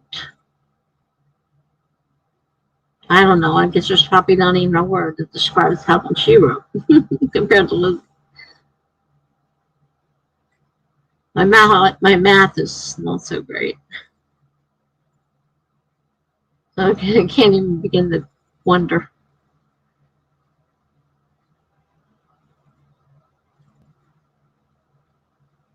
Kind of quiet in here all of a sudden.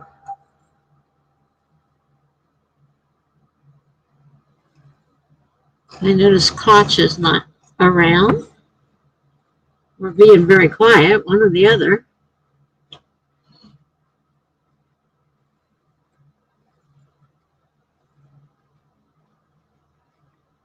I did get a little writing done before I went out. And now I have to change my insulin pump because, of course, it ran out of insulin. And so who knows how long it's been running with no insulin in it. Because I don't know if it turns itself off and stops running if it doesn't have insulin, or if it just keeps on running like it's working. So I don't know. I got to change the insulin. Oh, of course I ran low. I'm putting so much insulin in myself.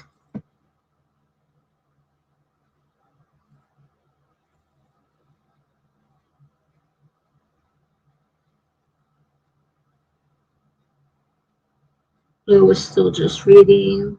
That's not a problem. Guy says I'm getting tired now and I don't think I will be very productive anymore. I am starting backups. I will be logging off soon. All right, guys. Thanks for stopping by. Have a great night. I know you've been busy today too because we've been running into each other a couple times in the sprint. As I said, I kept running into people I knew in all these different sprints.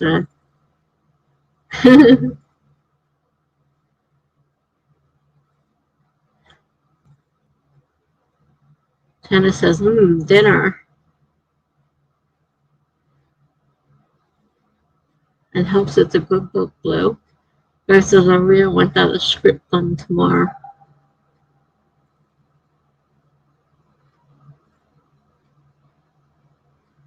Well, you might have to get up early and do it. I don't know. Depends on when your time goal is. Who says it's super dope? It's an indie read by Lana Orndorff called Missing Colors. Very catchy and Mariah-esque in its voice. Rex says I want that video finished this week. So you really write a pretty intense script for all your videos?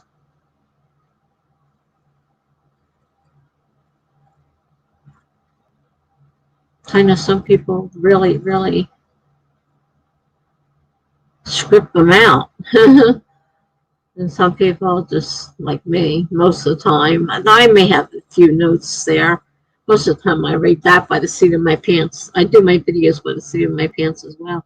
I don't put a lot of planning into them. My planning videos, I have to figure out what, my theme is going to sort of be, and maybe what stickers I want to use or what books. But I don't do anything really fancy. I just put it together.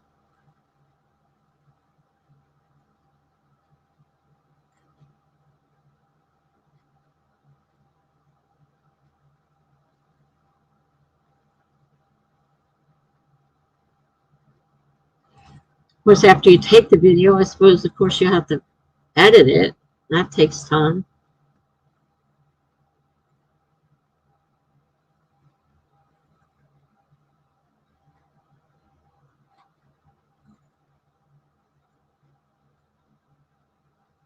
I don't always write a script, but this one will go into a lot of history, and I want everything to be right.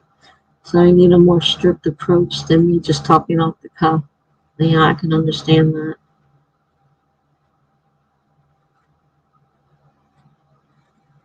Especially if you're doing something that's about, oh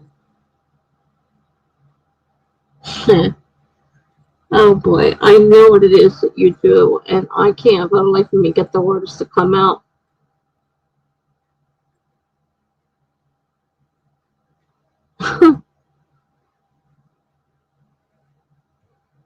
What you normally do.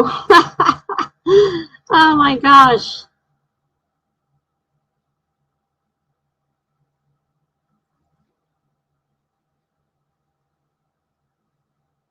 Well, I understand what you're talking about. I can't, I don't know if it's the high blood sugar that's causing my brain to malfunction or what.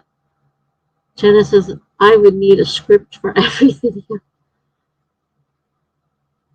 I sometimes write a few things down, but for the most part, I don't really script them out. Kind of a, not really an outline, sort of an outline, depending on what it is. Like you said, sometimes get into something that you need to, you can't just do it off the cuff. I've had a few of them like that, but for the most part, I mean, for like ones where I'm answering a tag, you know, it's got a bunch of questions, obviously, I'm not going to remember the questions plus the answers. So I have to, you know, you have to have a list of the questions to read from, which I hate because I have to keep looking down. Programming. I knew I know the word. It just was not coming out. Programming. Yes. Okay. Gotcha. Oh my gosh. Why couldn't I come up with that word? I used to program,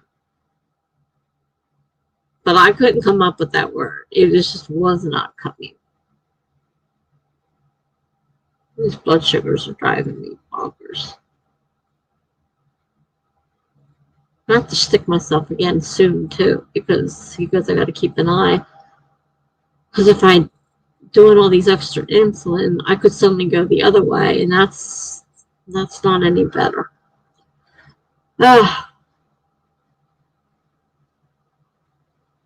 So much fun.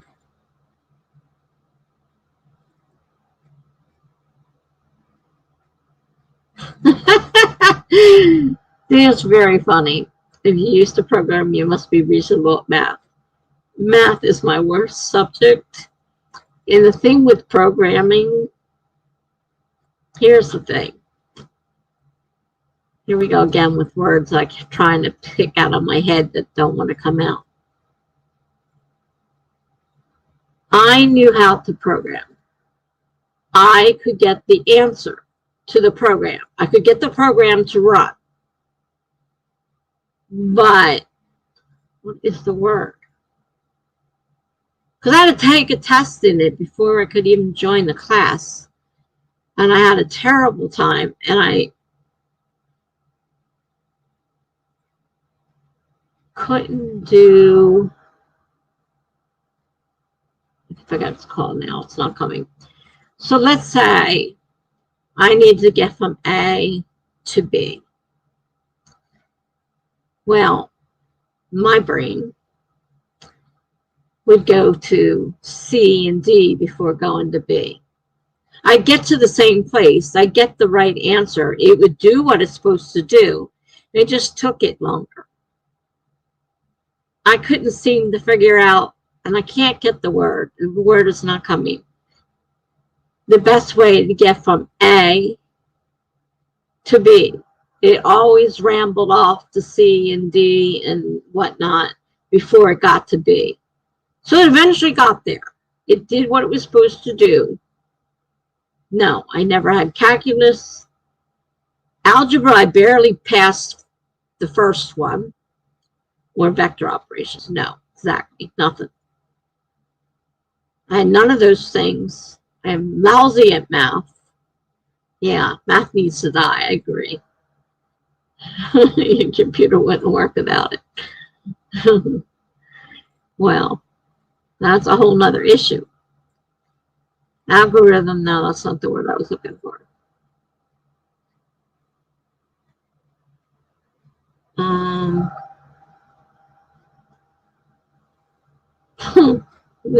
not, it's not coming. But if you understand what I'm trying to say is, even though my programs worked, you got from A to B, we would take a short trip to C and D before getting to B. So it was longer than it had to be. Because I couldn't, God, that word won't come. It's like dancing around in front of me, making me angry that it won't come out. So instead of going straight from A to B, I had a detour to C and D before I got to B. So they always worked. They were just longer than they had to be. They had extra steps they didn't need. The program always worked. That wasn't the problem.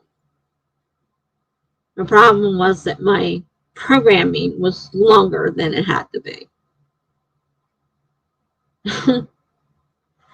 Jenna says, I just can't wrap my mind around math at all. Optimized. Closer, but I still not the word I'm thinking of.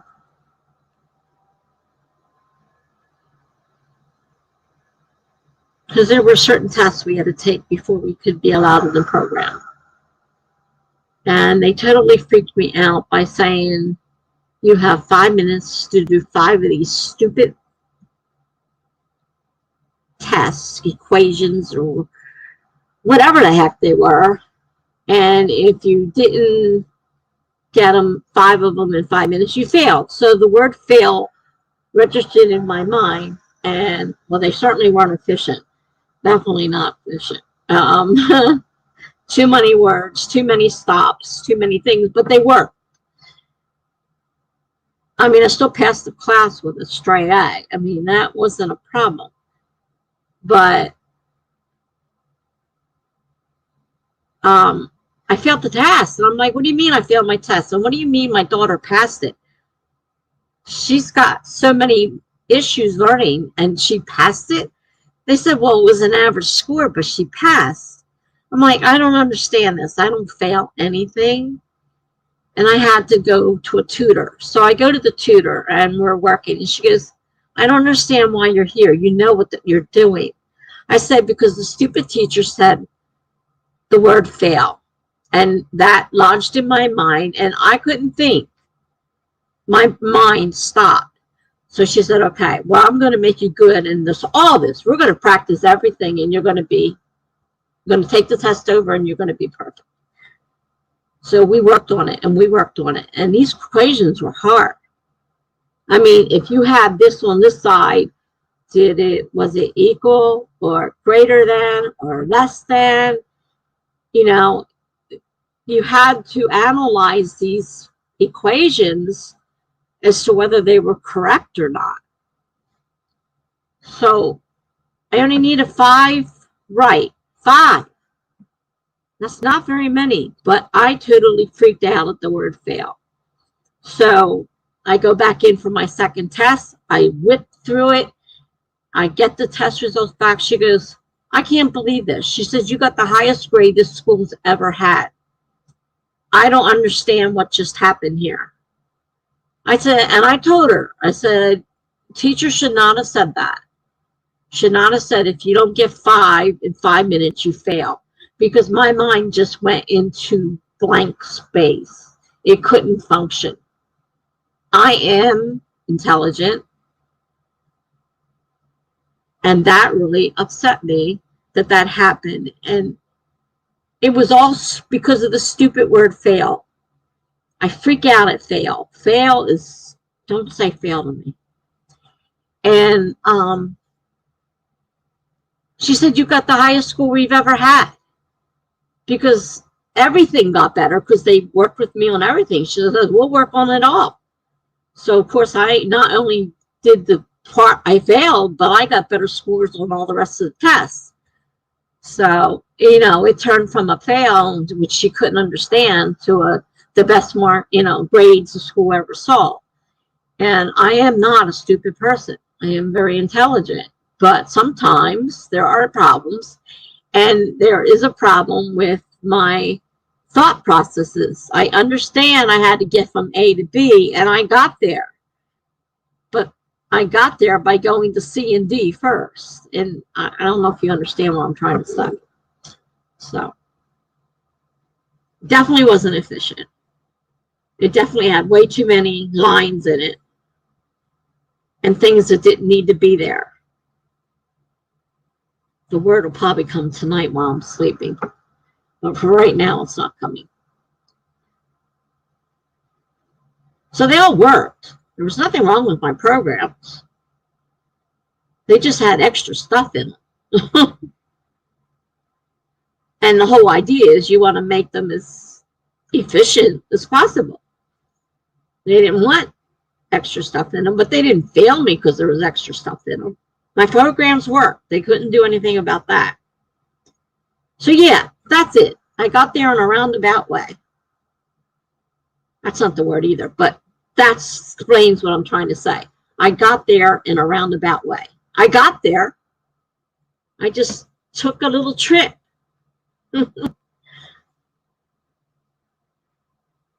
Not one of my better moments.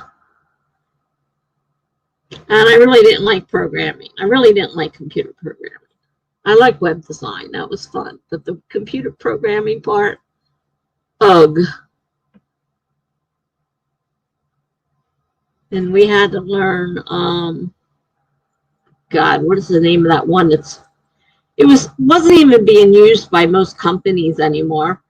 And they were teaching it to us. So last class, it was going to have this language. And very, very not, user-friendly. And I can't think of that either. But Circuitous, yeah. They taught us this language and said, well, not many people use it, so we won't be teaching it after you. Why are you teaching it us if not many people use it? So I learned the stuff. I get to my job a little bit later. Lo and behold, they actually still use that programming. And I called my daughter. I said, look, do you still have the book? Because I got rid of it. She goes, yeah. I said, I need it. Believe it or not, this company uses that language, not COBOL.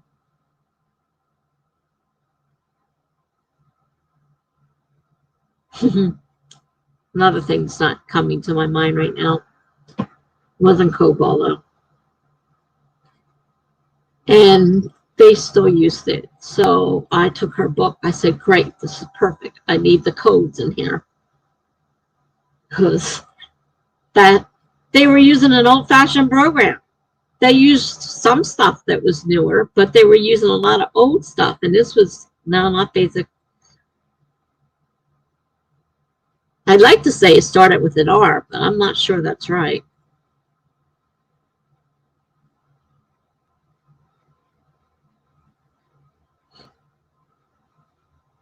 It was big at the time,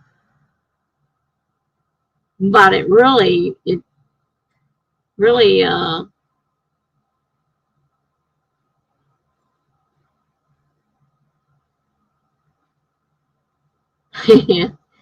yeah, he just, no, not Fortran. Yeah, he does know what he's talking about. I know some of what he's talking about, but for some reason, my brain's not cooperating here.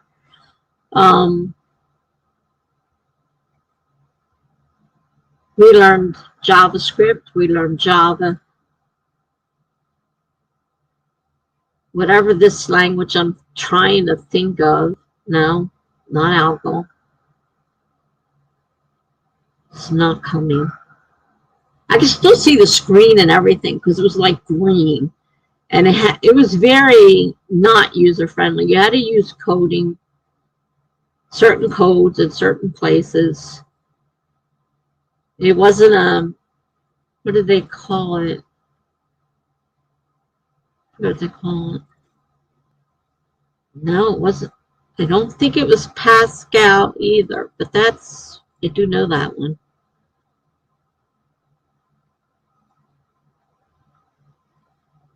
It was funny because one of the women I was friends online with, she was an expert in it because her company used it all the time, and she was their IT person in that language. And whenever something was a problem with that system, and maybe it's not a program I'm thinking of, it was a system. Hmm. No, not Pearl. Of all the things, you're coming up with all this stuff and it's not.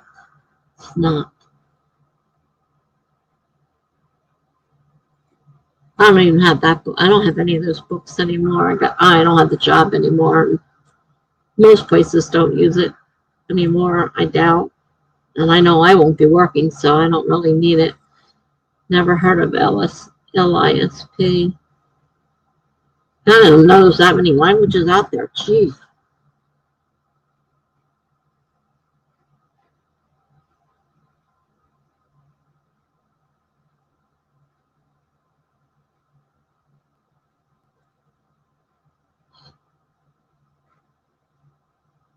The programming for it was a lot different, that's for sure. It was kind of almost to the point of going back to DOS to a point. I mean, it wasn't DOS, but almost like going back to DOS. Probably was one of the ones created not to, or hundreds, if not thousands of languages. That figures. Well, this will get used enough that they included it in their class, but they said that, it was being phased out. So our class had to learn it. And it's like, why? If it's not being used, are you teaching us this useless program? And then I go and get a job. And what do they use? The one program. And I remember RPG. That's it. RPG.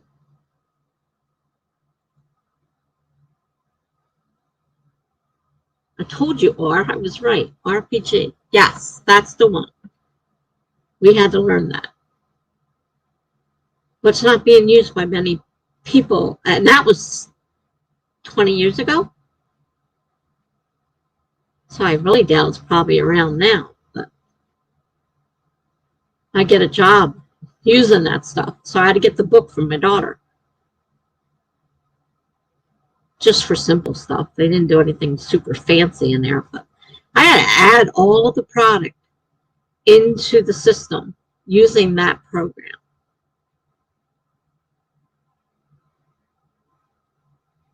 Wasn't easy. But that's the one, RPG. I can't believe you came up with that.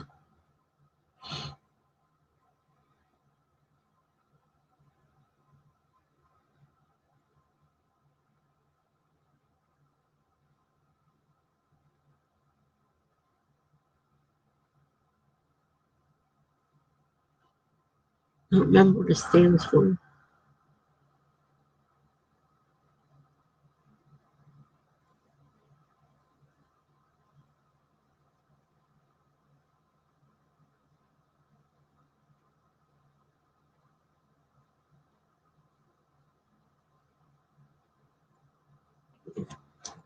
I found Java difficult too. JavaScript was hard.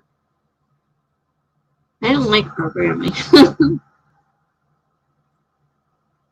And then we had to learn how to use that and put it into our programs. So we were learning computer programming with web design, and we had to learn how to use the programming in our web design. And there were only 3 of us in that class that could even put a program together that ran. And we all worked together because we had to work in teams. And we picked each other because we were the top 3 in the class. And we had a working program. And everybody else was like, well, that's not fair because we don't know what we're doing and our programs don't work. Well, just having one of us on your team probably wouldn't have made much difference. But the three of us together produced a working program. We had to create a working inventory, adding stuff, taking stuff out, reading, bringing it up, all that stuff.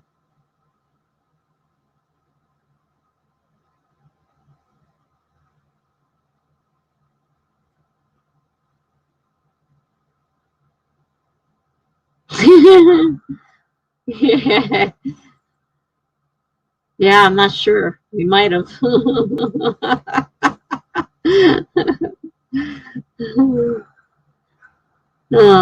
Probably scared a lot of them away. They're all sitting there going, probably should do another sprint.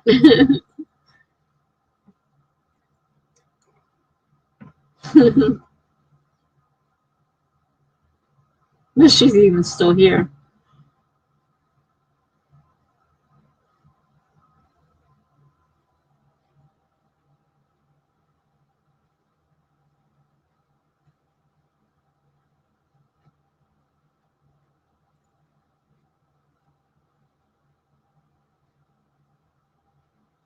We might have scared her away.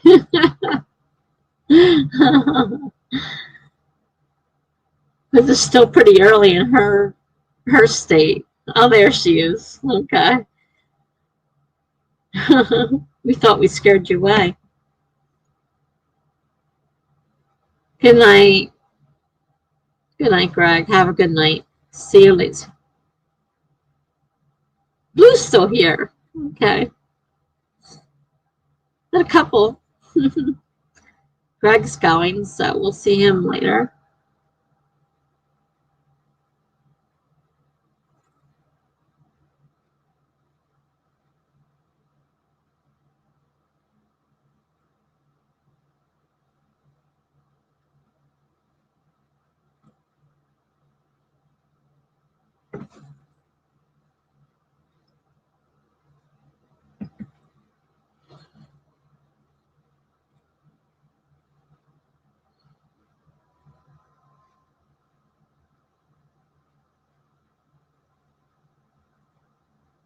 Well, we got two anyhow. Not sure about anybody else. We got two. Did Lizzie leave?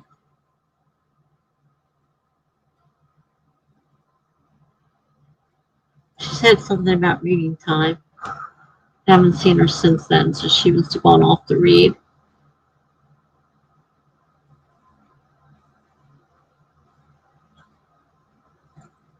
Now we're down to 4.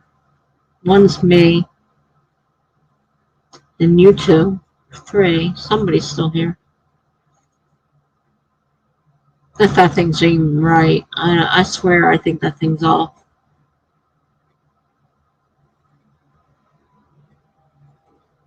Ready for another sprint?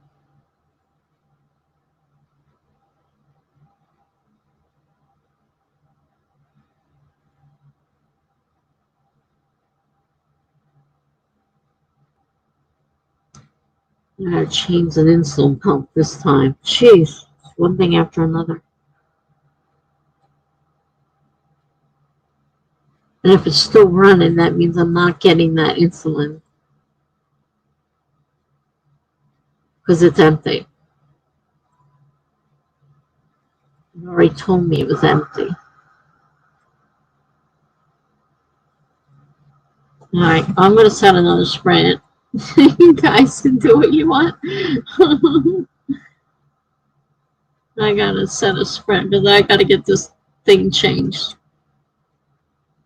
25 minutes starting in 5, 4, 3, 2, 1, go.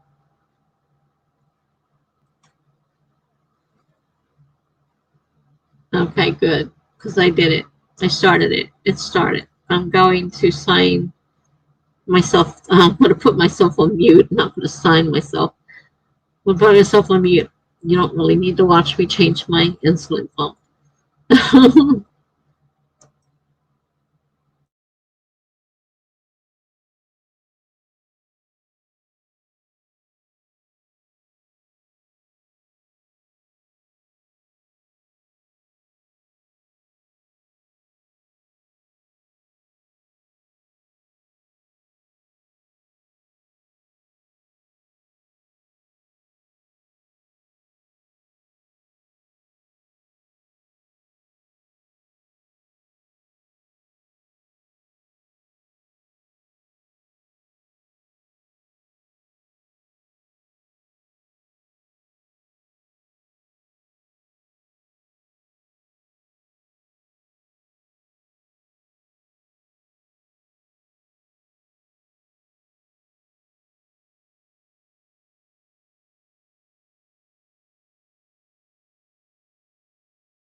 Okay, so I got some writing done. I changed my insulin pump.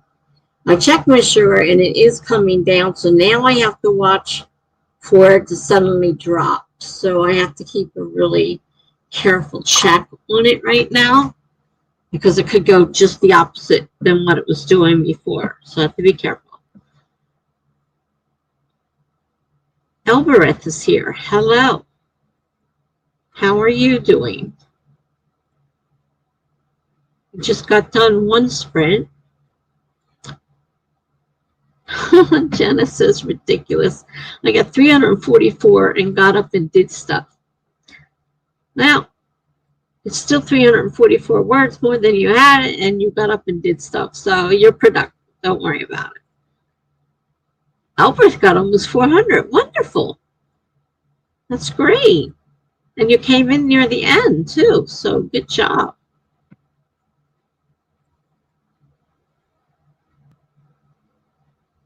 I'm having a slight insulin issue with my blood sugars being too high. And now I have to worry about them coming down. I've been called the doctor. Oh, it's been so much fun. I had a 400 too on my blood sugars. Now it's down to 350, 250. I think it's down to 250, so it actually came down quite a bit. So I do have to be very careful now. So I may have to eat something to bring it back up. I'm hungry. I didn't eat what I had planned on eating. And that kind of, added to the fact of the extra insulin he told me to give myself. May have been too much because I told him I didn't eat it all. I didn't feel like it. I put in the amount for the amount of food I thought I was going to eat, and I didn't eat it all. Oh well. It's been quite a problem lately. Hellbreath, I don't know what's going on. I'm a type 1 diabetic now, and I use an insulin pump. And my sugars have been super high for a long time, and to top it off, I'm on steroids, and steroids are known to screw up your blood sugars. So I'm having a really rough time of it. Before it was too low, it was waking me up every morning with a very low blood sugar. Now it's just the opposite. Can't win for losing. So what are you writing, Albert? Anything interesting? Or homework? Or a lot of people do homework in here.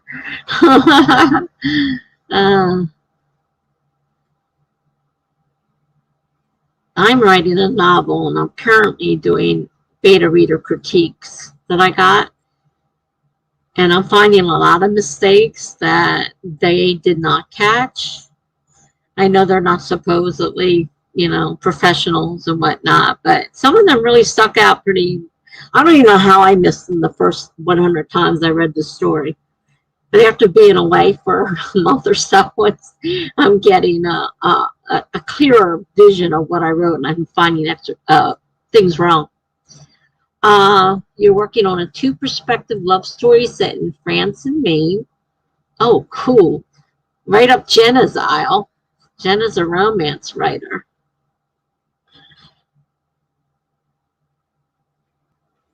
You two got something in common. France and Maine. Wow. Quite a bit of difference there.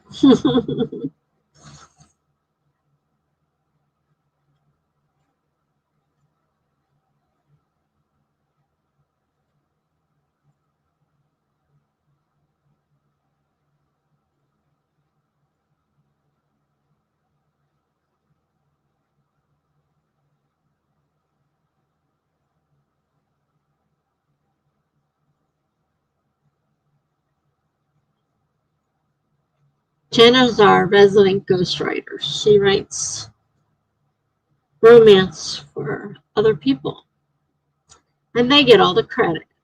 somehow that takes some of the fun out of it. But she gets paid for it, so I guess it helps put a little bit of the fun back into it. uh,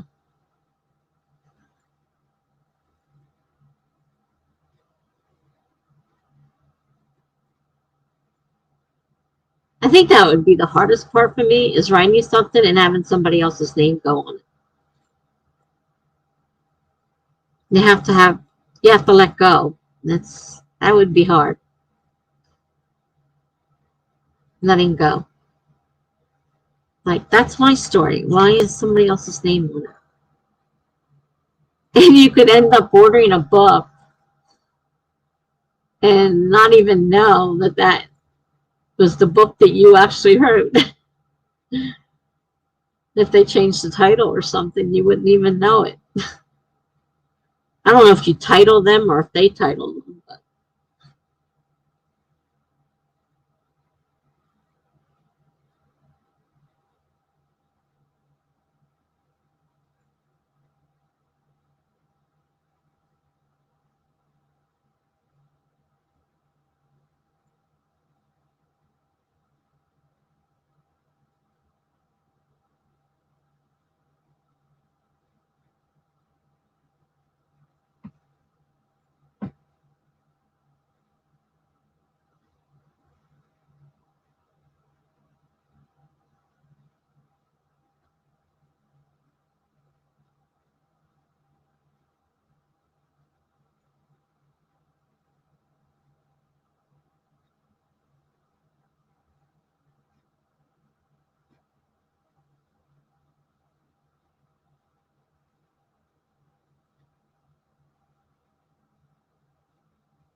So you guys ready for another sprint?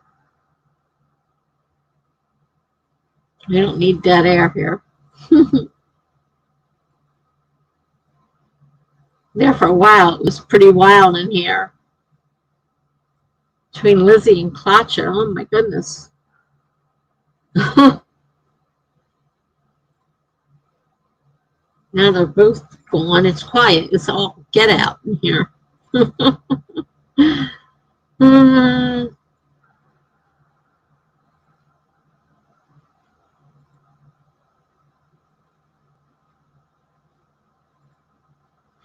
I tend to go till I don't feel like streaming anymore or nobody's here.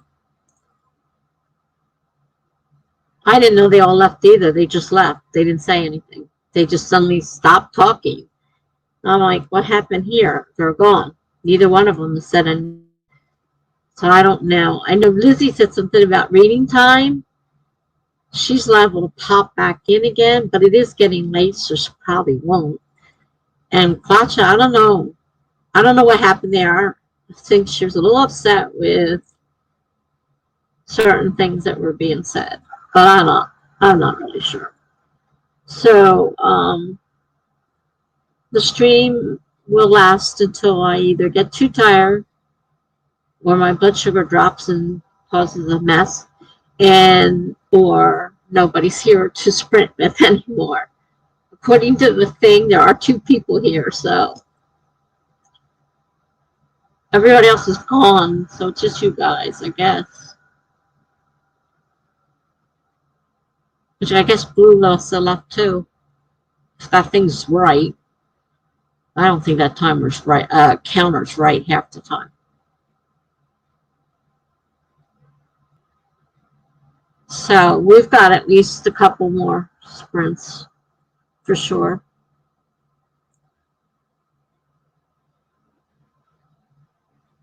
It's just 11:30, so it's still. I probably won't go past 2 because I have to get up tomorrow morning. Even if I set my alarm clock, I have to get up tomorrow morning.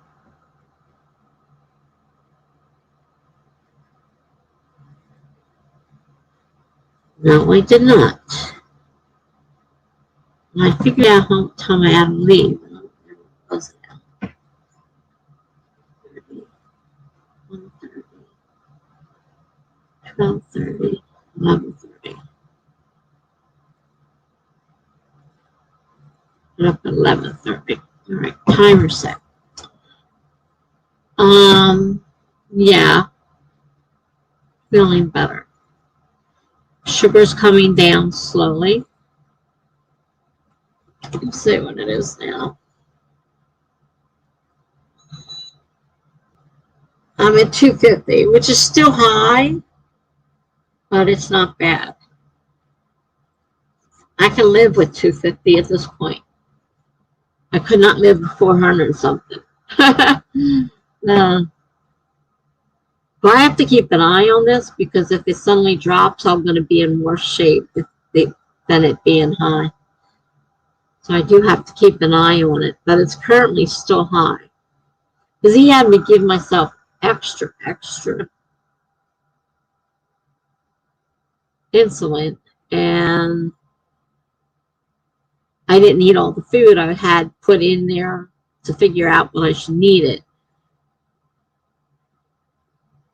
So we may have gone too much the other way, so I have to be careful. But I am doing better. So, are we ready to sprint? Because I've got a lot of writing to do with these beta readers. I have to read them all again, too, because I sure as heck don't remember what they said. The ones I'm doing now is the last one I got, and that was from Melanie. She did a quick proofread on it, and I'm fixing those mistakes now. And as I'm going along, I'm rewriting what I know needs to be fixed, because I changed a few things in my story. Oh, I streamed up to 11 and a half hours one night. But no, it won't be tonight. It won't be tonight. I'm at 4.5 hours right now. That's not bad. I've gone as high as 11 and a half hours. If people are here writing, or I have something to do, or if I feel wide awake, then I just stay on. People from different time areas pop in because I'm, still streaming. So sometimes they get other countries in here, especially later at night when it's starting to be morning for them. They start waking up and looking for streams. So I do sometimes get some of the, I've had Germany, Finland, New Zealand, Australia, off and on. Which reminds me, I haven't seen Amy Lee, who was supposed to be my #1 fan. She's the first one of my first people here. And she promised to read my book, which she never did. So I can pretty much figure she's not going to do. I asked her, I wrote to her, I text, direct message her, everything. I asked her directly in a stream, and she ignored me. So I think I can pretty much guess she's not going to do it. So I had to, I sent out almost 8 to 10 requests for beta readers, and I think I got 4 or 5 back. So now the story is a lot different from what I did originally send out already. All right, let me set the timer. 25 minutes. Ready to go in 5, 4, 3, 2, 1, start.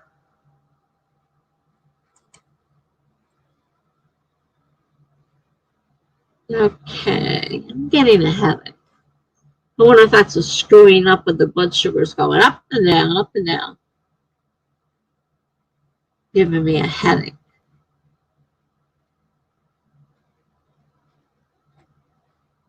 He told me I had to watch out though for vomiting. He said if I start vomiting and get nauseous, I might need to go to the hospital. I'm like, what? I have a headache. I don't think that matters. Thanks. Thanks, Albert. Uh, so I'm gonna mute myself now so I can work, and I will be back in 24 minutes.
I was right in the middle of a sentence when that went off, so now I gotta go find it again when I go back. I was busy making corrections. It's like you guys have been busy talking. Let's see here.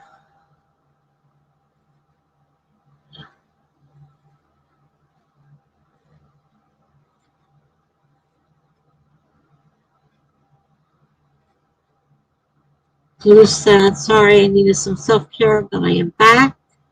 Well, it's nice to see you back. Jenna asked if you're okay. I just got to talking with the teen, and I had to stop writing. Jenna.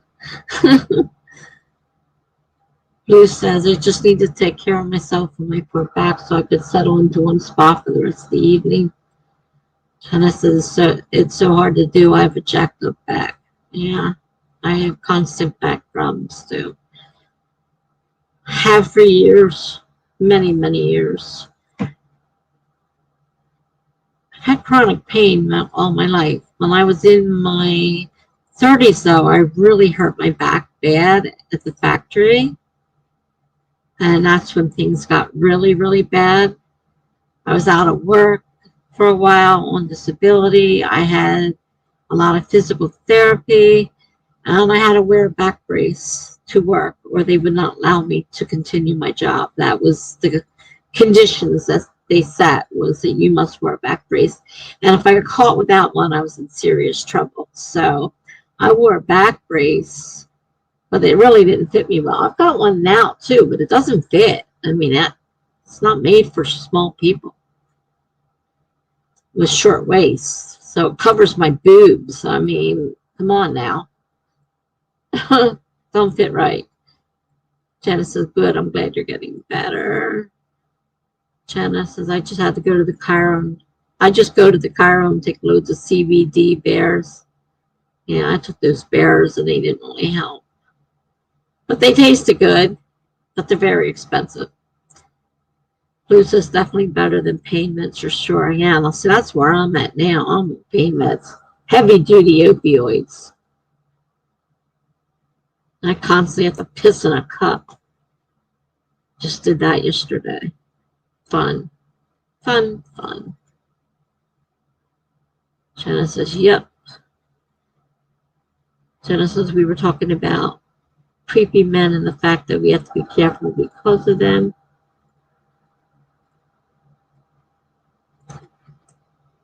Creepy men.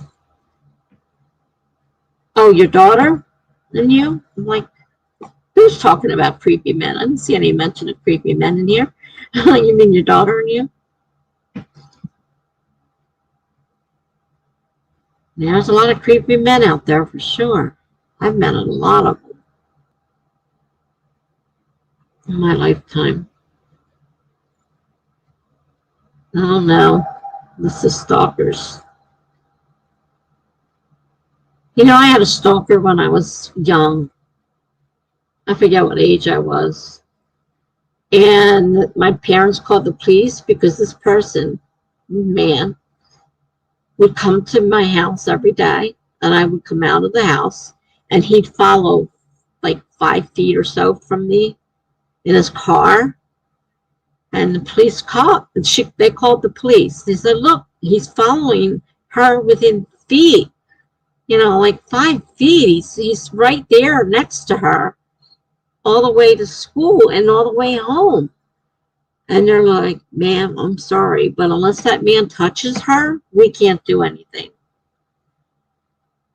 And they said, you're telling us that he has to touch her before you can come do something.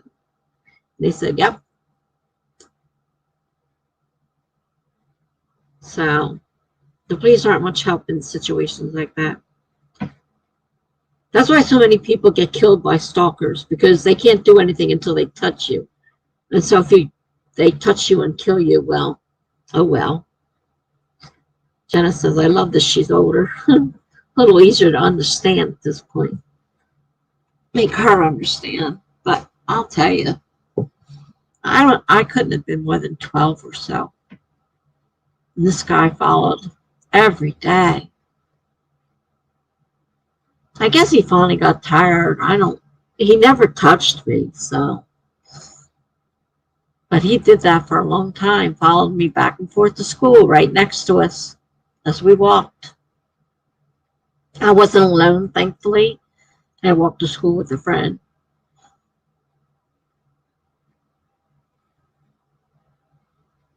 Pretty sure the rules have changed some, but I don't know. No, too many people still get killed by stalkers. Yeah, ooh. He liked young girls, obviously. Because I was pretty sure it was before boyfriends and all that. I was just a kid walking to school with my friend.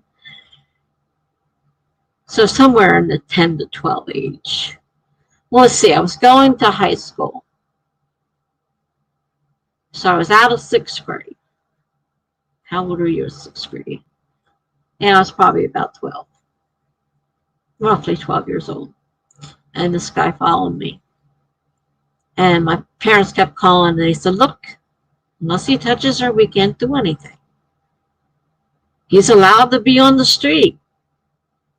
He can drive as fast or as slow as he wants. You can't do anything unless he touches her. Yeah. My oldest daughter was attacked by a 19-year-old. Attacked. The man physically touched her and yanked her dress up. She was 9 years old. And he watched them every day to make sure nobody came down to pick them up from the school bus, because they had just asked for permission to be allowed to walk by themselves. They were 9 and 7. We said, all right, we'll let you walk home. And then 9 years old, the 7-year-old stayed there and screamed. The 9-year-old, he grabbed a hold of her, threw her on the ground, and pulled her dress up. But my daughter, for some reason, somebody told her, whether it was God or some kind of divine interference, I don't know, but she started wearing a one-piece dance outfit that has no snaps on the bottom with her dresses. And we asked her a couple times, why are you wearing that? And she says, I don't know. And then this happens. And because he couldn't get to her, because she had this leotard on, he finally, and the youngest one, the 7-year-old, was standing there screaming. She didn't leave her sister alone. She stood there and screamed. And he finally got scared off and ran. But she was so tiny, he could have picked her up and ran away with her. Thank God he didn't. He just got scared and ran. So we had that happen to our daughter. Now, he touched her. So we were able to file, and they caught him because he did it to another little girl. And they finally caught him. But they gave him a really late sentence because they said, well, he never did it before. His juvenile record wasn't that bad. And 19-year-old on top of a 9-year-old trying to pull her dress up and get to her is not, I couldn't believe it. They called it, they didn't call it molestation. It was sexual something, but it wasn't molestation. He got very little. They slapped the ankle bracelet on him and told him to be in the house at 8 o'clock every night, and gave him, practically no jail time or anything. And my daughter was totally traumatized, both of them. But any man that drives near young kids in school that way is gross. I had an ex do this thing where he'd call me, but also call someone else repeatedly, and I'd end up trying to explain it to the other person while the ex listened. It was so bad. Cops couldn't do anything to say you didn't know it was him. Who else would it be? On birthdays, anniversaries, etc. Sexual battery. I don't know. It's not sounding right, but they didn't call it molestation. As far as I was concerned, she was molested. And he certainly had that intent in mind. You don't throw a little girl on the ground and rip her dress up trying to pull at her leotard to get it off. If you don't have sexual intent. Maybe it's sexual intent. I don't know. Something stupid. And they slapped him on the hand and said he didn't do it before. I said, they caught him doing it to another little girl. He did it to our daughter. And when he confessed, he had all the details. So it wasn't somebody making things up. He knew everything that happened to my daughter. But, you know, that was ridiculous. Jenna said he called me on the anniversary of his sister's death. She was my best friend. Ooh. What a mess. Terrible. It's a shame. It's a shame what we have to put up with, and they won't do anything about it. And he downpled too. He pled guilty to something else, which gave him an even lesser sentence. So he skated out of that one.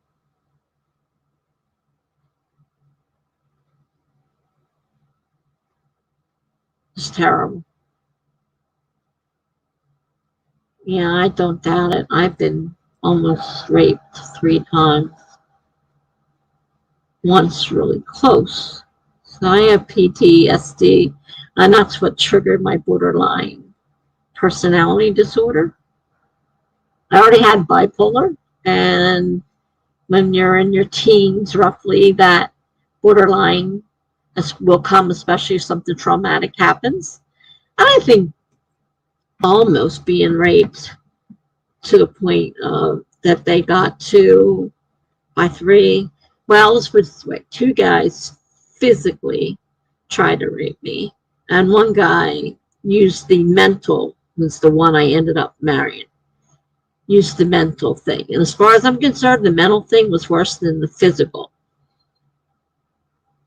But, yeah, I still have PTSD. And of course, thanks to that, I'll have borderline personality disorders galore.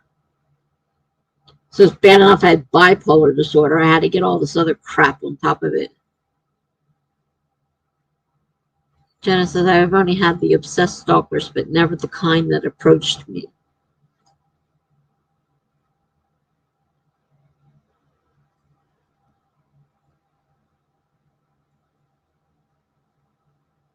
Girl, I've been there. Yeah, it sucks. It sucks. And, you know, men take advantage of women. Women do take advantage of men. I know it works both ways. But that kind of stuff happens more the opposite way, the men against the women, because they're bigger in most cases. Unless you have a huge woman and a little guy.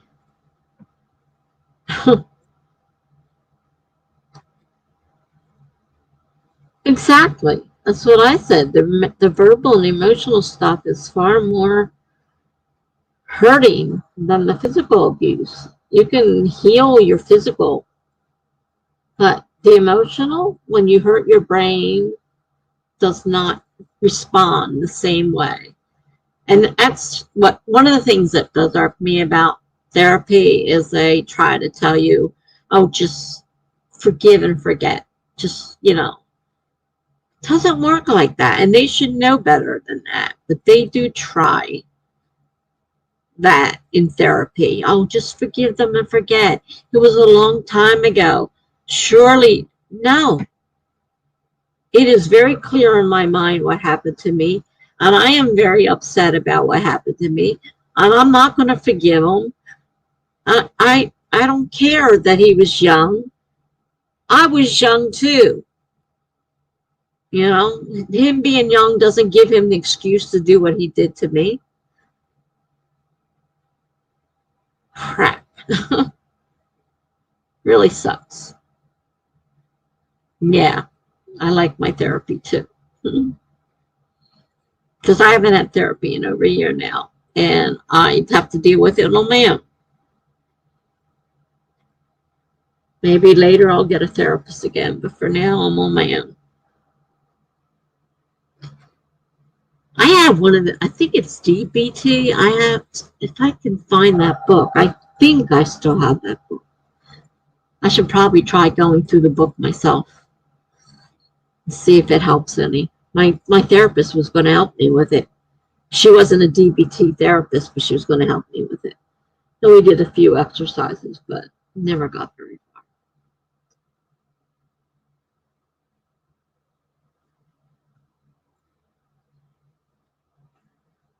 It is funny. A lot of my stories have a lot of this kind of stuff in it, but I rarely mention rape and stuff like that. Like I don't, well, I can't say my second book is going to involve a rape, but for the most part, I have not written anything about rape. That's what I think I have, a DBT workbook.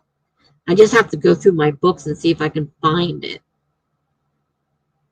I probably should pull that out because I'm really, really bad shape right now, and I really need something. Try to get into one of those online therapy deals, and they determine that I don't need therapy. Well, that makes a lot of sense.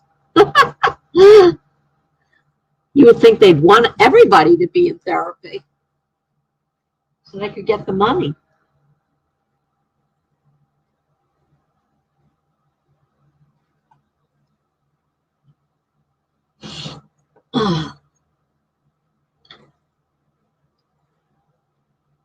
Check it again. Let's see where we're at. Going back up.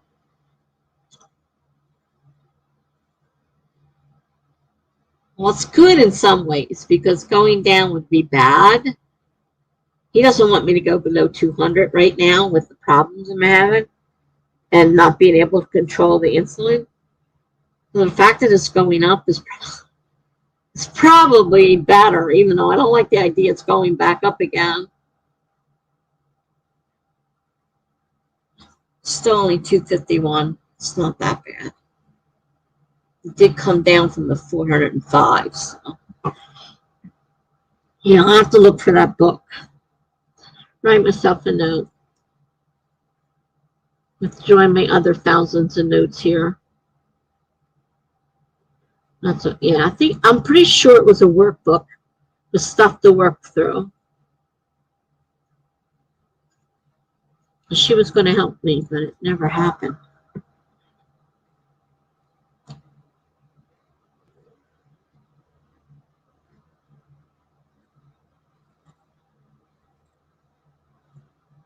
So book 2 is going to be a little difficult because it wasn't originally, it's not what I originally wrote in the prompt story I wrote. I had to have a happy ending for them because she wants everything to be family friendly and not totally dark. And I think a rape scene is a little much, but I can put it in my book. And I'm going to have, at this point, I plan to have her get raped. So, and maybe it'll help deal with and bring up some of the stuff that's been, down inside of me. And since writing is therapy, maybe it'll help.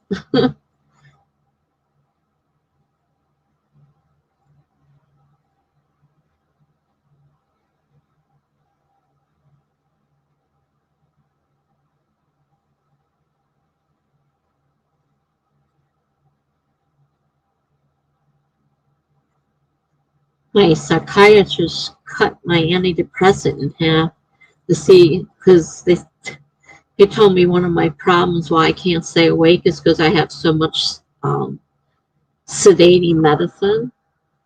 And so they're trying to cut out slowly what they can. And she goes, I know your anxiety's bad, so I won't mess with that one. We'll start with the antidepressant. And she says it also causes weight gain because, I'm having problems with my weight.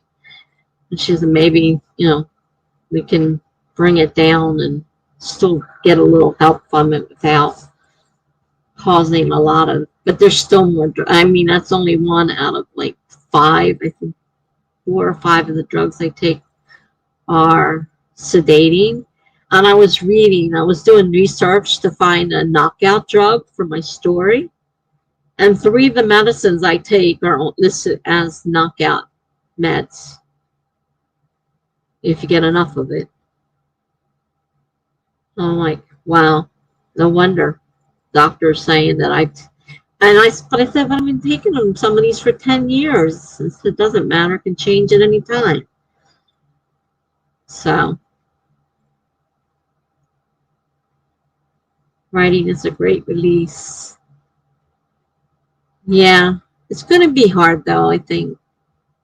Writing about the situation, bringing it back up, because I will need to remember how I felt and, as it was happening, which I don't like to think about. I'm not sure I can remember the exact feelings. Because I was just a teenager. The first one, I was maybe 14, 13. I was babysitting. I was young. Back then, you could babysit at 12, and it wasn't a problem. So I was probably closer to 13. And then, yeah, I think I was 16, the second one, and then the jerk off I married was 17.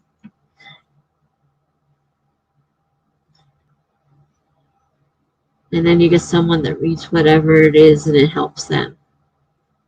Yeah.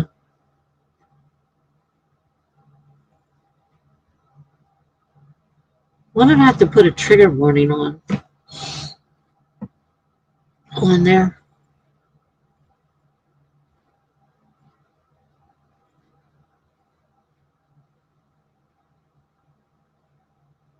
Contains mild sexual violence. Huh. You can call it mild.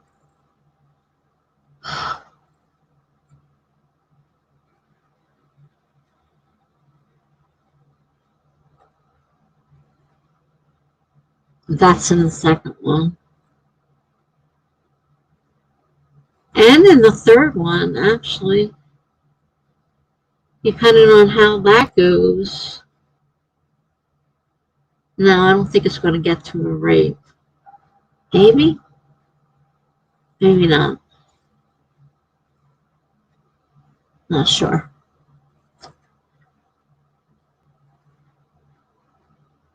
I guess it's a good idea just in case it does get to someone. I'm trying to figure out if that's something I read that needs to go on something like that.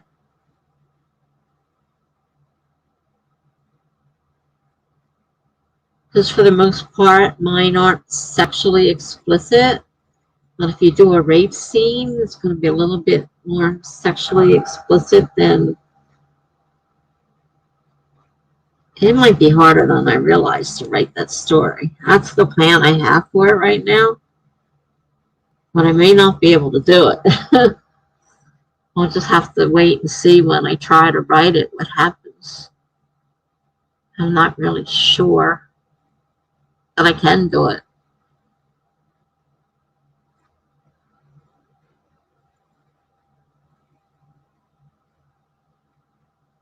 I don't know where you would put something like that. On the cover? Or on the inside page?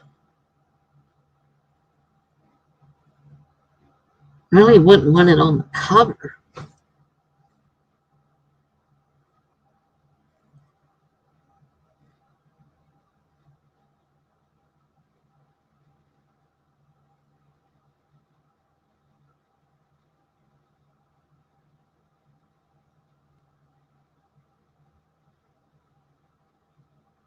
We want to sprint again.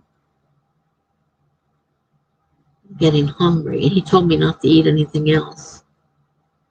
I didn't eat the food that I got. I ate a little bit of it. I didn't finish it. Now I'm hungry. And he's like, inside page. That's what I was kind of wondering. Well, I'm trying to decide how deep I'm going to go. Will it be really explicit? Will it be more implied, like you say? But I might have to, yeah, I was thinking the inside page possibly. Trigger warning and, you know, I don't want to put rape scene in there and give away the whole book. I guess it would be just trigger warning, rough sex. I don't know what to put on there. You were in one direction, hell again, and cannot think straight. Oh, I can't think straight. I'm a mess.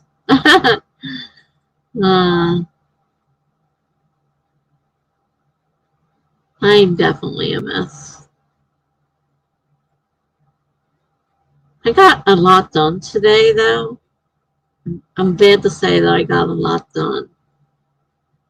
I still have a ways to go, and I have to reread all my notes because I don't remember what they all said. I'm almost done the proofreading that was done on it.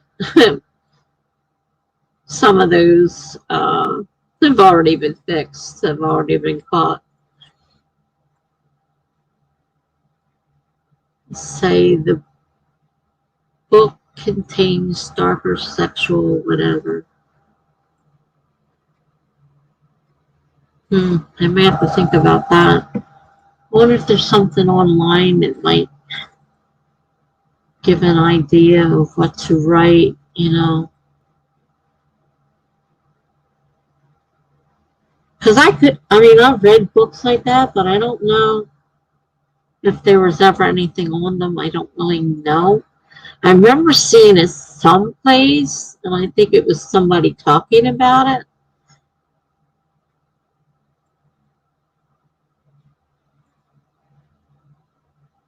Darker sexual situations, I guess.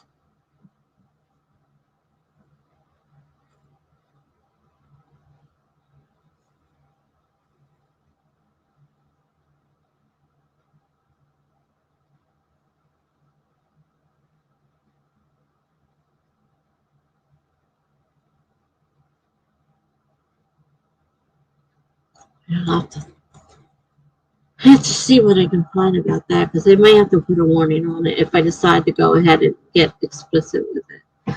Depends on how I write it.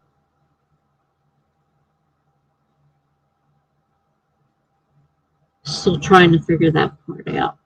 I just decided that I would write the happily ever after on the blog post, and then the book will have this theme that I was thinking of, but I didn't want to put in there.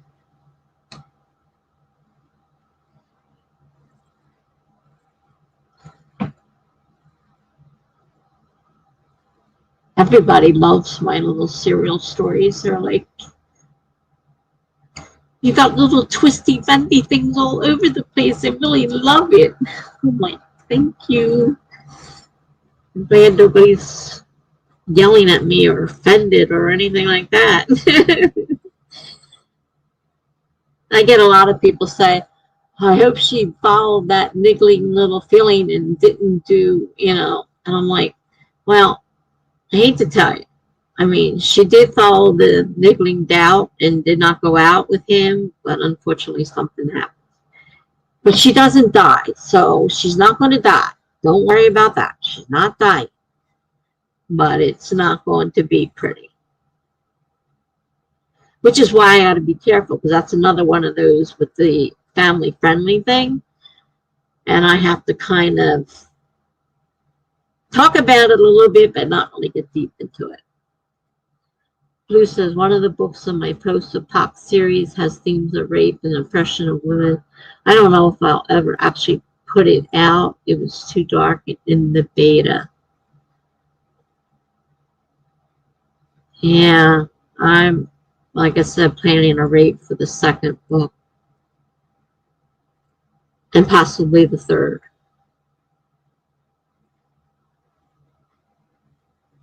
She's already caught. He knocked her out and took her as a prisoner. She's in a cage in his house right now.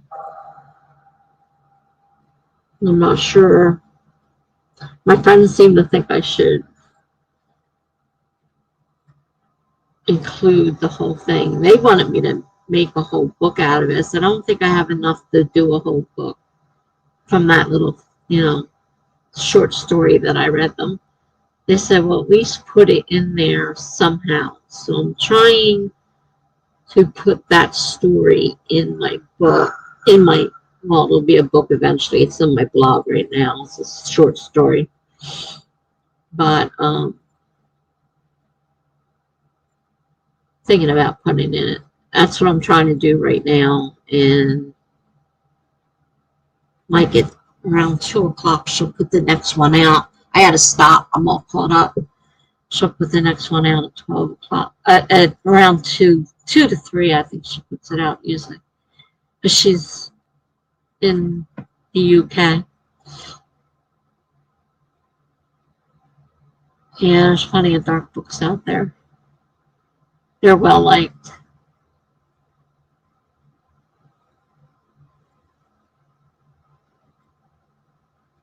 I sometimes go into phases where I write a lot of dark short stories, and people are like, oh my God, does everybody have to, whatever, I don't necessarily kill them, but they usually aren't happy. And they're like, don't you know how to write happy stories? So then I have to, every now and then, I have to throw a happy story in where they, get a little perturbed. Like, I can write happy stories. I just don't feel like writing a happy story. So I have to make it sound like it's going to end bad. That's what I love to do. Make it sound like it's going to end really, really, really bad.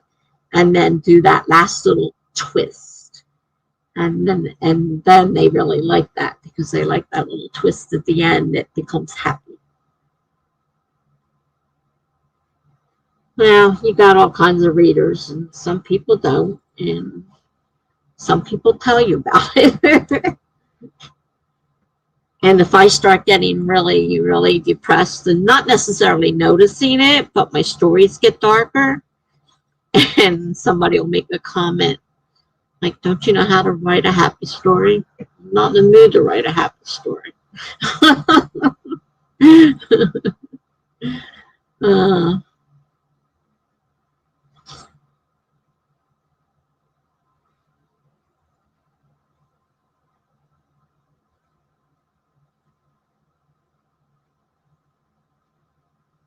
Since I haven't finished book 1 yet, I have to quit thinking about book 2 and 3. I'm supposed to be finishing 1.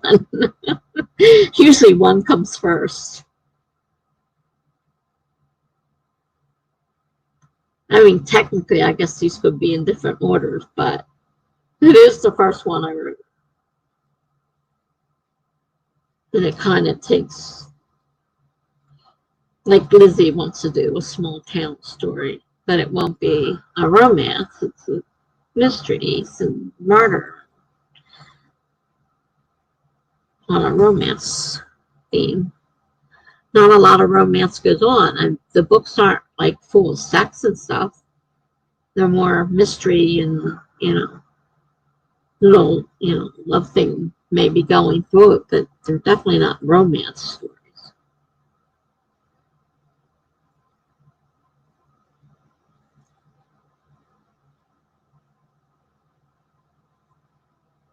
I've had too much dark stuff in my life. I don't know how to do anything but dark.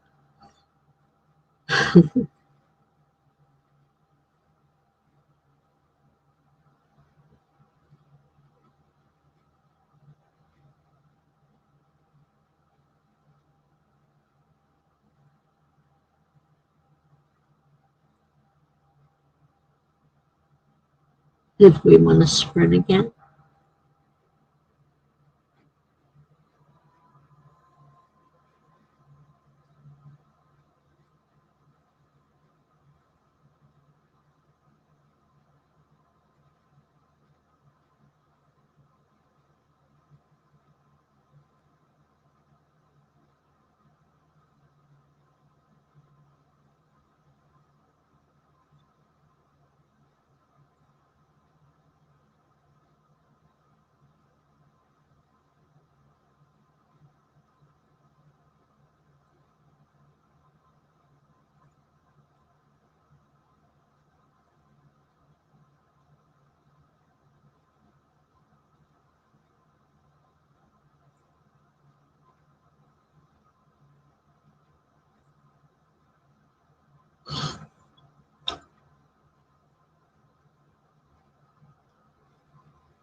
Does anyone want to sprint again?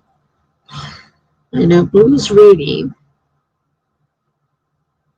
Haven't seen Elbert in a while. She may have left. Not sure. Our talk may have scared her away.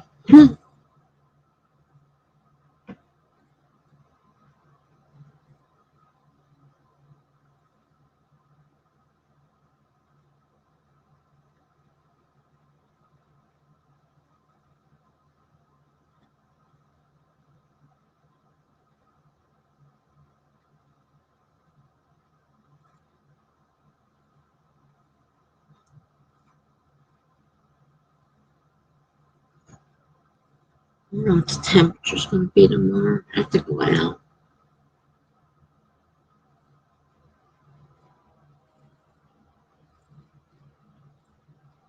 Oh, cool. It's going to be 66. And raining. 100% rain. Great.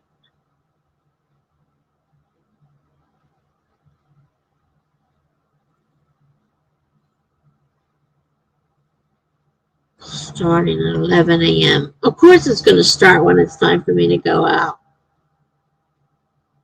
There's a small chance in the beginning I may get home in time. If I'm lucky. It rain all night.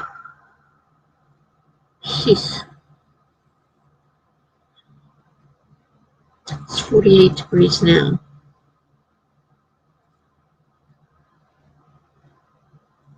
Why did I have still have Beaufort on here? Weird.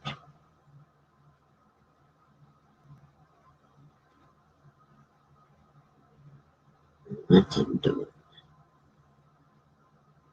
High location. Well, it'll be warm, but it'll be rainy.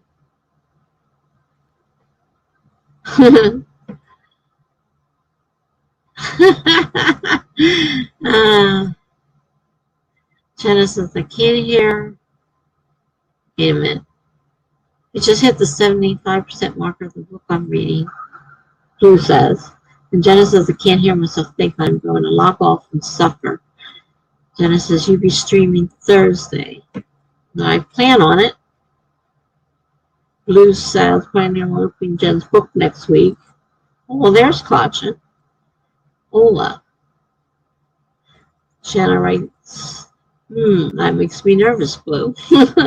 I'm still, I think it says I'm 32% into your book. Blue says, hi, Katie Sam. Did I miss somebody?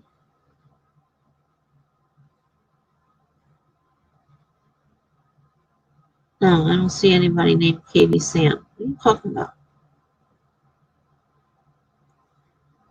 Plot is formatting her book cover. Plot have been working on final stuff all night. I have been gone. My name is Katie Schnell. Gotcha.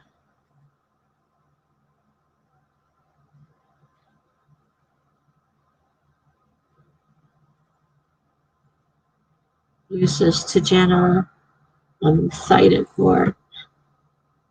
Jenna says, I'm curious to know your thoughts on it. Blue says, okay, Sam. I was going to ask who Kate was, Jenna wrote. Yeah. Like, wait a minute, I'm confused. I'm like looking for the, somebody coming in and couldn't find it.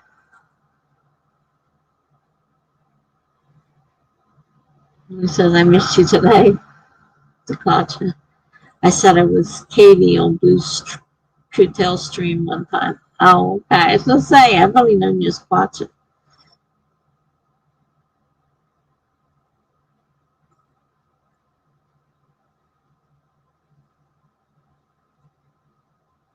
Because like Katie wasn't there. My actual name is Sam.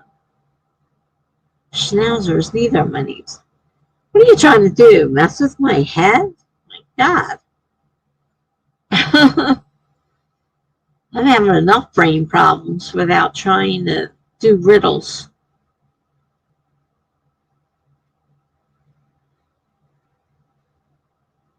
Sam. All right. Oh, dear. Blue says to Jenna, I will definitely leave reviews. We can even chat privately after I finish it too.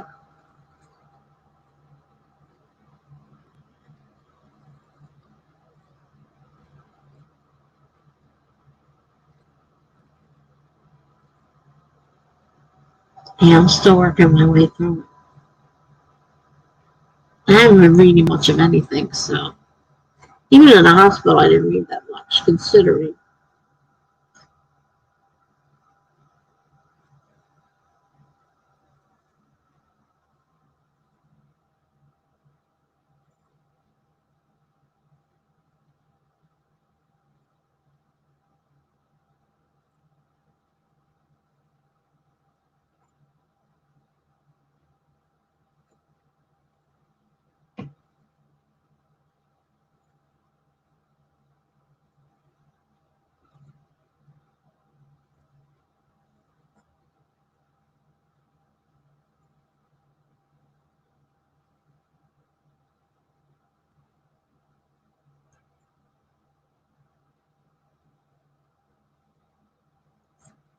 Okay, so Jenna says she's leaving.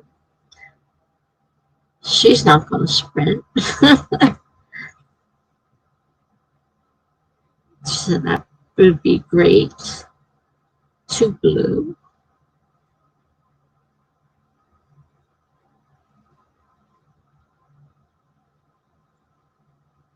How about you, Clutch? Are you interested in sprints?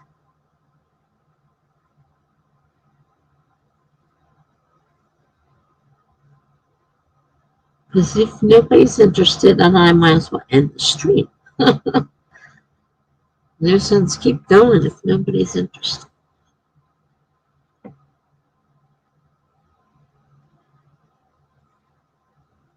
You're uploading things, so you're not really interested in the. You are or you are? Yes, you. Yes, because you're uploading things.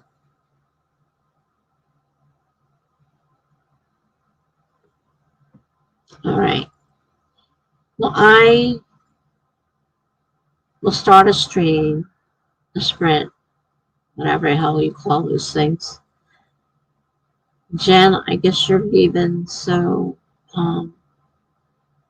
yes, I will be sprinting on Thursday, which happens to be, as far as I know, the first day of NANOWRIMO. So there will be a lot of people sprinting that day. Maybe one last spring. And Jenna hates spring break. Oh, she's been home, huh?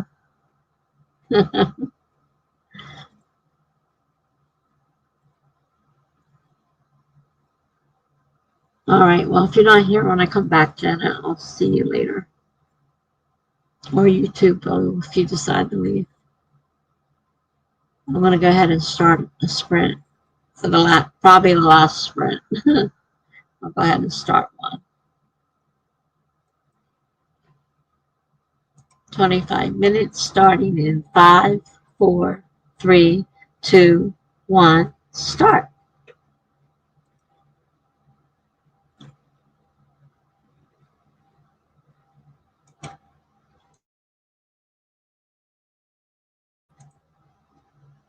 All right, I'll see you Thursday. Good night.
Wow, that timer went really fast. And I'm in this part of really trying to twist the story around since I decided to make it from 2 murders to 1 murder. A complete rewrite. Alright.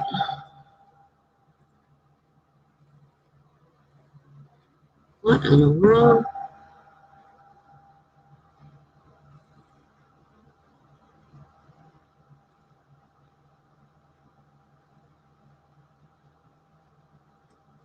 Alright. Consciousness, alright. I've done it. Ordered the beta copy of my hardcover. I need a physical beta copy because I give it to my friend to read. Helps the process and makes it feel more real to hold it as an actual book. Exciting, Lou says. Katja says, and I get to keep an earlier version. Katja says she uses sticky notes because she can't comment on an actual book. I had 1,200 of them shipped to her house as a birthday present. Lou said, first I read that as 1,200 books. So did I. But that didn't make any sense. So I guess it's the Post-it notes? Yeah, it must be Post-it notes. I paid 40. No, you did mean the book. I paid $40,000 to have 1,200 copies of my book, which I'm selling direct now. Holy cow.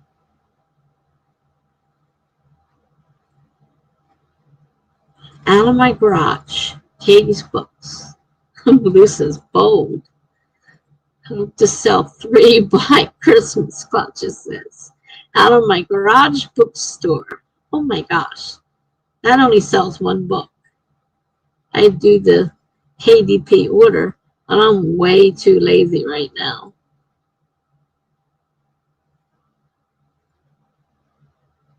I'll do it tomorrow. Plus, it'll ship faster so I can order it later. So bold, Blue says. No, I didn't mean the book. Oh boy, this is an interesting conversation. I'm totally confused. I was being sarcastic. I don't have anything close to $40,000. Oh, jeez. We got a trickster or funkster or whatever you want to call it. Or mist.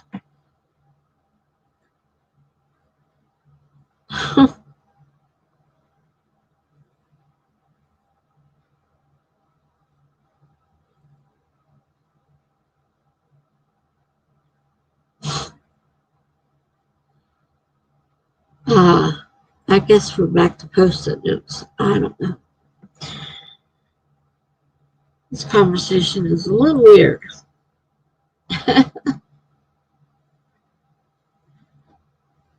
Right, now I have a stomach ache. That's not a good thing.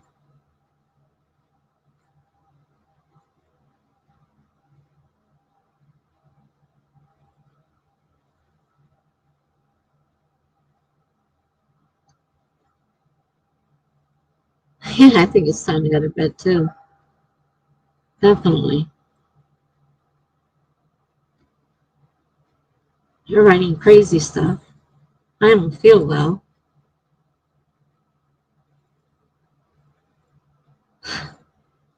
I feel so drained. You feel drained. Try going through the physical shit I'm going through. Talking about feeling drained. Oh, God. So now my stomach's upset. I want to eat. Doctor said don't eat. I gotta watch my sugar because now it's lower.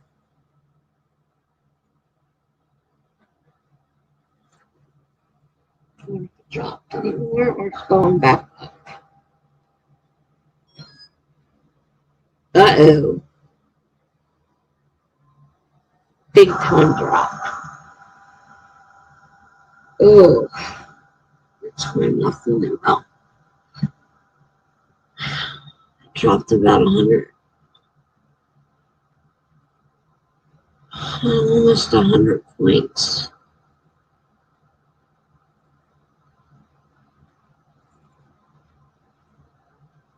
I guess I'll see you tomorrow after I'm well rested. Good night, Sam. Yeah, good night, Sam. Well, I'm going to sign off. I don't know what to do now because now I'm dropping. I don't want to do something that's going to make me go back up, but I don't know how much more it's going to drop. So,